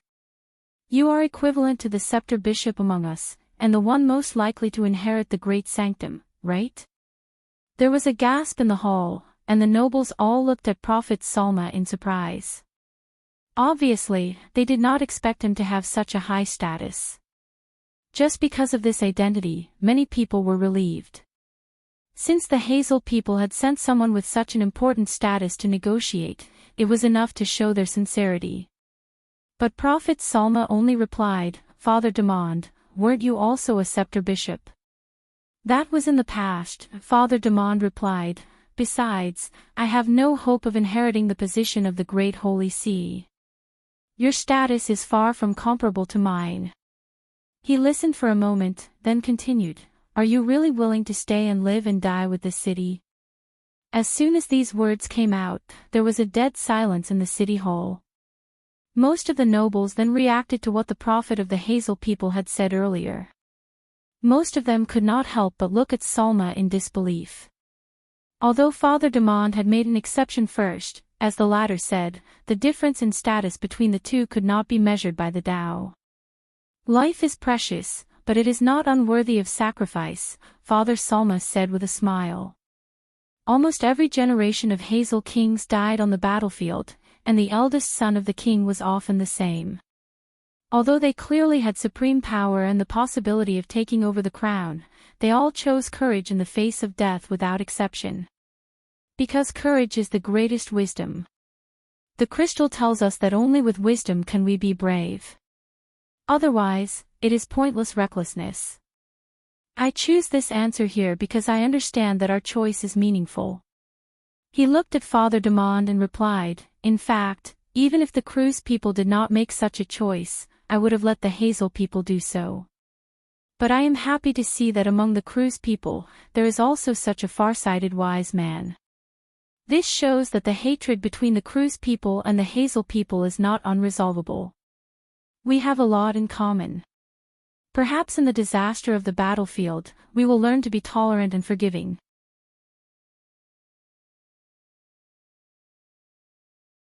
The Hazel people might be facing a choice between life and death, but wasn't Cloak Bay the same? He had hardly been able to sleep peacefully these days. He did not know about the fiasco that the Hazel people had suffered in the north. He only knew that they had lost all contact with the Empire since the fall of the Black Moon. Without the support of the Empire, they could not possibly resist the invasion of the Hazel people. Not to mention, the north of Cloak Bay had been cloudy for months. Throughout the day, in most areas north of Dabian, pillars of smoke could be clearly seen rising into the sky, and at night, flames could be seen soaring into the sky. No one knew what was going on in the Bankel region and the imperial capital. When he meditated, he could always feel the sea of magic boiling. The power of dusk seemed to be growing stronger by the day. Some news from the north also reminded him of some secrets of the Holy Cathedral. The Crystal Army was obviously the fangs and claws of dusk. However, the scouts sent to the north could not return once they crossed the Little Leaf Hill. The same was true for small fleets. After losing a few corvettes, Duke Diomedes gave up on the plan. The Sublime Sea had just entered a stormy period. In times of peace, no one would dare to enter the sea at this time, let alone when the tide of magic was surging. According to those who returned from the south, the Rokisi Highlands had become a new inland sea. Every road to Anzaruta had been cut off, unless one crossed the Broken Sword Mountain Range. However, the south of Broken Sword Mountain Range was the territory of the Lion Beast men. Ever since Anzaruta Fortress was conquered by the Lion Beast men, no one knew what was going on in the Ivory Plains. The way out was completely cut off, and Cloak Bay had become an isolated place in the sea. These days, the shadow of the north was gradually moving south. The imminent threat forced him to sit down and negotiate with the Hazel people. In this negotiation, he not only needed to ensure the safety of Dabian and Cloak Bay, but also the survival of the entire empire and the Holy Cathedral of Fire. Fortunately, for the first time, he was glad that his enemy, or rather, his opponent, was sufficiently wise and clear-headed. He had done his best. Now, the future of Cloak Bay was in the hands of the Goddess of Fate. P.S. The Warship R event was written a little late. E5 has passed. Don't worry.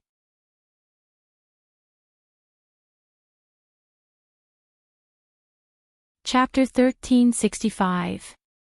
She's gone. Delphian handed the cloth to Brando and smiled bitterly. Brando took the cloth and saw the words, "Thank you," written on it in beautiful handwriting. Other than that, there was nothing else. The little girl's camp was already empty. Brando thought that he did not notice when she left at all. It seemed that she was not just lucky to be able to travel alone in the Tochik swamp for such a long time. Perhaps she had some means of concealing her whereabouts, or a magic item, or it could be an inheritance left by Bai, or a treasure of the Cipher family. But he did not know why she fell into the hands of the sheephead cult. After all, the little girl seemed to be very vigilant and cautious. Brando glanced at the extinguished campfire and opened the tent. It was empty. It seemed that she had at least taken some food with her. This discovery made him feel a little relieved. She shouldn't have gone far, Princess Magadal said with some worry. If we look around, we might be able to find her. Even if she has a tool to conceal her whereabouts, she must not be able to maintain it for a long time. Otherwise, she would not have fallen into the hands of the sheephead cult. Brando put down the tent curtain, but shook his head. If we catch up with her, what can we do? If she is not willing to accept our help, there is no point in us forcing her. Mr. Brando, but, I am also very worried about her, Princess Magadol. But everyone has to be responsible for their own choices. I believe that the little girl knows what she is doing. If it were you, would you accept charity from strangers? But that is not charity, we just want to help her. Perhaps in her eyes, it's charity, because she can survive without us. Brendel glanced at the cloth and replied, she's thanking us. She's just thanking us for saving her. But she is still so young. Magadol thought of the scene of the little girl called Ling walking barefoot in the swamp. Her heart clenched. This swamp is so dangerous for adults. She is alone. She will encounter trouble, won't she? Don't worry, Brendel put away the cloth and said, she'll go to Hardlands. It's not far from here, and she won't have to trek through the swamps for too long. I have a feeling that we might meet her again. Princess Magadol nodded. Although there was still some worry on her face, she did not speak anymore. She also understood the importance of this line of work. It was impossible to waste too much time looking for a person aimlessly in the swamp. The sky was already bright, but Fang Qi still had not appeared. Brando was a little worried, not because he was afraid that Fang Qi would keep his promise. After spending so much time together, he knew that although the genius of the Chariot clan had a bad personality, he was a man of his word. He was worried that Fang Qi would encounter some trouble. Tao Chica was at the border of Madara's civilization near the Dead Moon Inner Sea. This wetland swamp was actually another type of dark forest. In this day and age where the magic of chaos was becoming stronger day by day, no one could guarantee what they would encounter here. And Brando was sure that Fang Qi would encounter more trouble than this. Because of this, he decided to go to the meeting point in advance. If Fang Qi did not appear, then they would have to consider looking for a living person in the swamp. But this time, it was not to look for a lonely little girl, but to look for a man who could lose himself. He let Princess Magadol and Mr. Liu help to clean up the camp, while he walked around the camp. Although Brando said that he would not care about the little half-elf girl, he still subconsciously paid attention to the traces near the camp.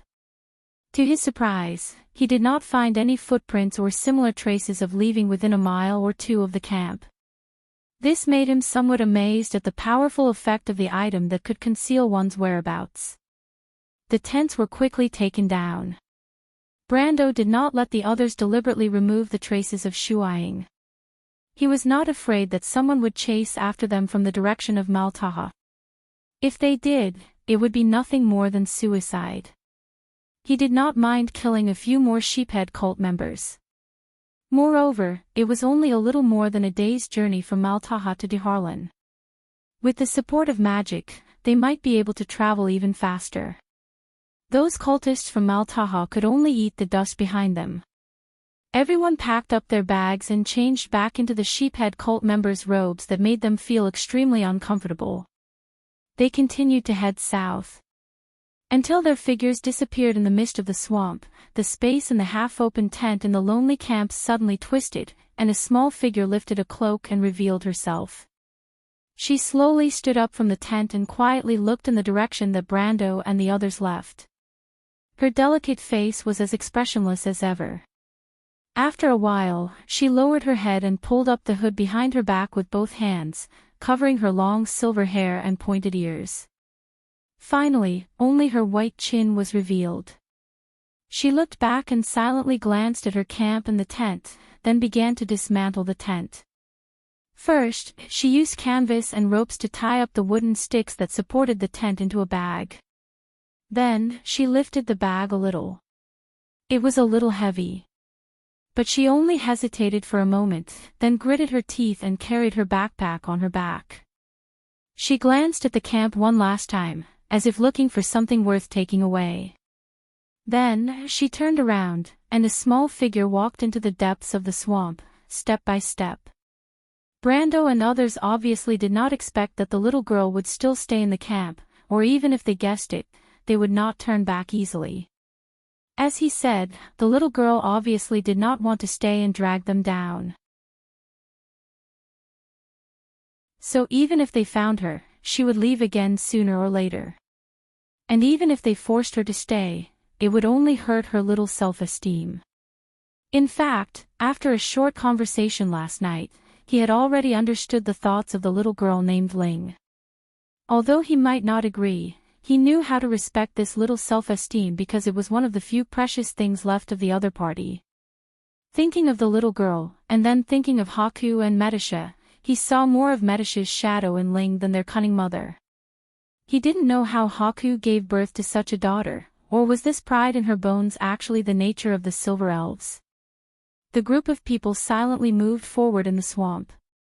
If it was said that when they first arrived here, they were still somewhat curious about the surrounding environment, but after the period of curiosity passed, Tao Chica was completely worthy of using the worst language to curse, because this was a muddy pond, a large, gloomy, and cold pool of water, monotonous, dry, and full of danger.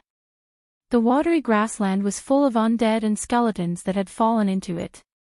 From time to time, an ugly and stinky ghoul would jump out and lunge at you.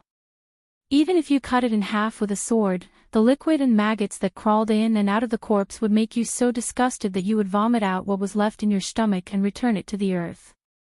However, in the face of battle, the two men consciously took the initiative to take responsibility. Huanghua tried to fight the ghoul a few times, but after that, she refused to fight again. Although the little princess was tenacious, there were still things that she was afraid of. Those maggots almost made her faint. Other than fighting, trekking in the swamp itself was troublesome. Although Mr. Liu and Huanghua had the strength of elemental activation, this little trouble was nothing to them. Ever since Princess Maggotel's creator of bloodline began to awaken, and with the blessing of the Book of Gaia, traveling in the swamp was not a difficult task. In fact, the Book of Gaia's help to the nun princess was far more than that. Earth magic had the most complete range of travel spells, such as Big Stride, Guide the Road, Bridge Summoning, Terrain Ignoring, and so on. The terrain ignoring could even allow one to travel through lava areas without being harmed, let alone a mere swamp. However, Princess Maggotel's magic was limited. Although she had the heart of the dragon, her mental strength was not coordinated enough, and she could not use too much of it. Currently, her magic was only enough for her alone. Although the nun princess did not say anything, she secretly seized the time to meditate and coordinate her mental strength. She probably thought that her magic could not help others in this adventure, which made her feel a little apologetic. Brando had some understanding of the princess's serious and kind character. Among the few of them, the one who had the hardest time was the Prime Minister's daughter, who had been acting as if nothing had happened. Although Delphian was not very strong, she had learned magic and swordsmanship. However, because of the polluted spring of life, these powers had been washed away, and she had become a complete ordinary person. Although Brando had kept her in the Dead Moon card deck, because the Mephistopheles and Endrique were not here, there was no way to reset the card. Therefore, she had been maintaining the strength of an ordinary person. Just as Princess Maggotel was worried, even an ordinary adult would have a hard time traveling in the swamp.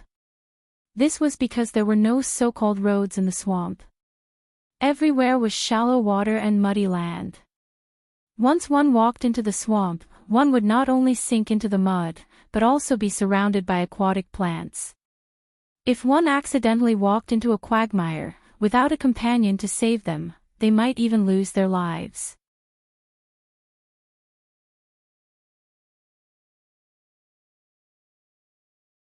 Chapter 1366. In fact, even if there was no danger, traveling in the swamp was a purely physical activity. It was fine on their first day here yesterday. In fact, including the time they spent in Martaha, they had only traveled in the swamp for half a day. Martaha was built on high ground, and the environment around the town was much better than the depths of the swamp. But today, going deeper into the swamp, trouble came one after another. Coupled with the weakening of her physical strength, Delphian could not hold on any longer. For this reason, Brando deliberately slowed down a step, letting Huanghua and Mr. Liu walk in front. He came to Delphine's side and looked at the sweaty, almost exhausted daughter of the Prime Minister. He could not help but shake his head. No wonder she said she saw his shadow in Ling. At least in terms of putting on a brave front, the two were indeed the same. "Sir, are you dissatisfied with this vicious woman's dragging speed?" Sensing Brando's arrival, Delphine smiled weakly and self-deprecatingly before he could speak. "Do I have such a sinister intention in your heart?" Brando replied unhappily. He had intended to help, but he was still a little dissatisfied with the way she described him, even though he knew that she might have done it on purpose. "Isn't that so?" "Sir, aren't you deliberately trying to drive me away from you?" "In fact, I also understand that men are like this. After they have had their fill, they throw a woman who has lost her value to the side and let her fend for herself." "What do you mean by, have your fill?" Brando almost stepped on air and staggered. Why was this saying different from last night? He could not help but stare at this woman a little dumbfounded. Delphine looked at his dumbfounded expression and could not help but laugh. She was originally the first beauty of Rushdie. Although she had a bad relationship with Brando before, at the moment when she let down her guard, at least this smile made Brando realize that she was absolutely worthy of the title of the flower of the capital. The Prime Minister's daughter had a slender figure, and her snow-white neck was extremely beautiful and dazzling. Even wearing the sheep's head disciple's robe could not completely hide her beauty. When she smiled, that kind of warm smile seemed to overflow from her purple eyes. This kind of warmth could infect people's hearts, and Brando could not help but feel a little moved in his heart. But this slight movement also made the alarm bell in his heart ring. He could not be blamed for being timid. It was really because of her previous bad behavior that made him feel a lingering fear in his heart. But he could not do anything to her. In fact, after these days of getting along, especially after she had sincerely helped him many times, and after the long conversation last night, he understood that he could not simply decide whether she stayed or left, or even whether she lived or died. "I'm just joking with you, sir," Delphine pursed her lips and smiled. "Of course I still remember what I said yesterday. I made you hate me, so I will definitely leave when the time comes." For some reason, when he heard her say this, Brando did not feel as relaxed as he originally expected. Originally, he should be happy to get rid of this scheming woman. Even if he was not happy, he should at least feel relieved. But for some reason, instead of feeling relieved, he felt a little uncomfortable. The Prime Minister's daughter noticed Brando's expression and smiled slightly. She seemed a little happy, but her expression quickly dimmed. Originally, she wanted to tease the Count of Tonajol a few more words, but when the words reached her mouth, she was not in the mood to say it again, so she remained silent. "Do you need help?" Brando was silent for a moment before he asked dryly. "How do you plan to help me, sir?" "Carry me forward." The Prime Minister's daughter's eyes turned and she asked. Brando thought for a moment and felt that this suggestion was a little stupid. If he carried the Prime Minister's daughter forward, it would not be of any help to her current situation other than taking advantage of her.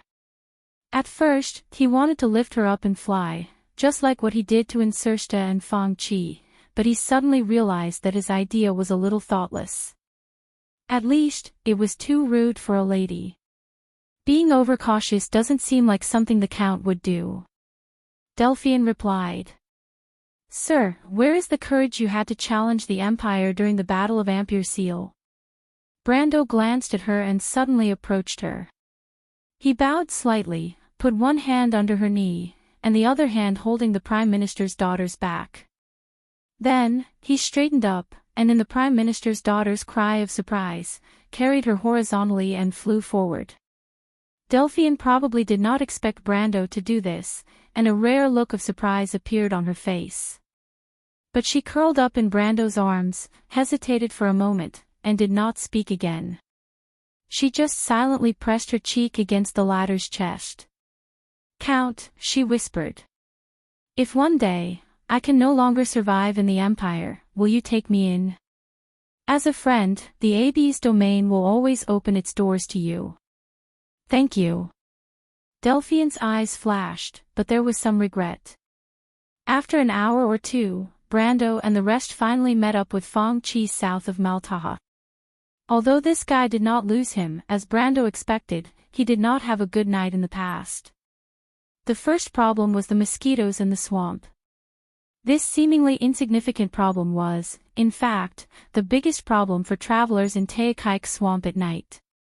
With the perfect body, as one's strength increased, so would one's physique. The strengthening of one's physique could strengthen one's immune system, greatly increasing the body's recovery ability and resistance against various diseases and toxins.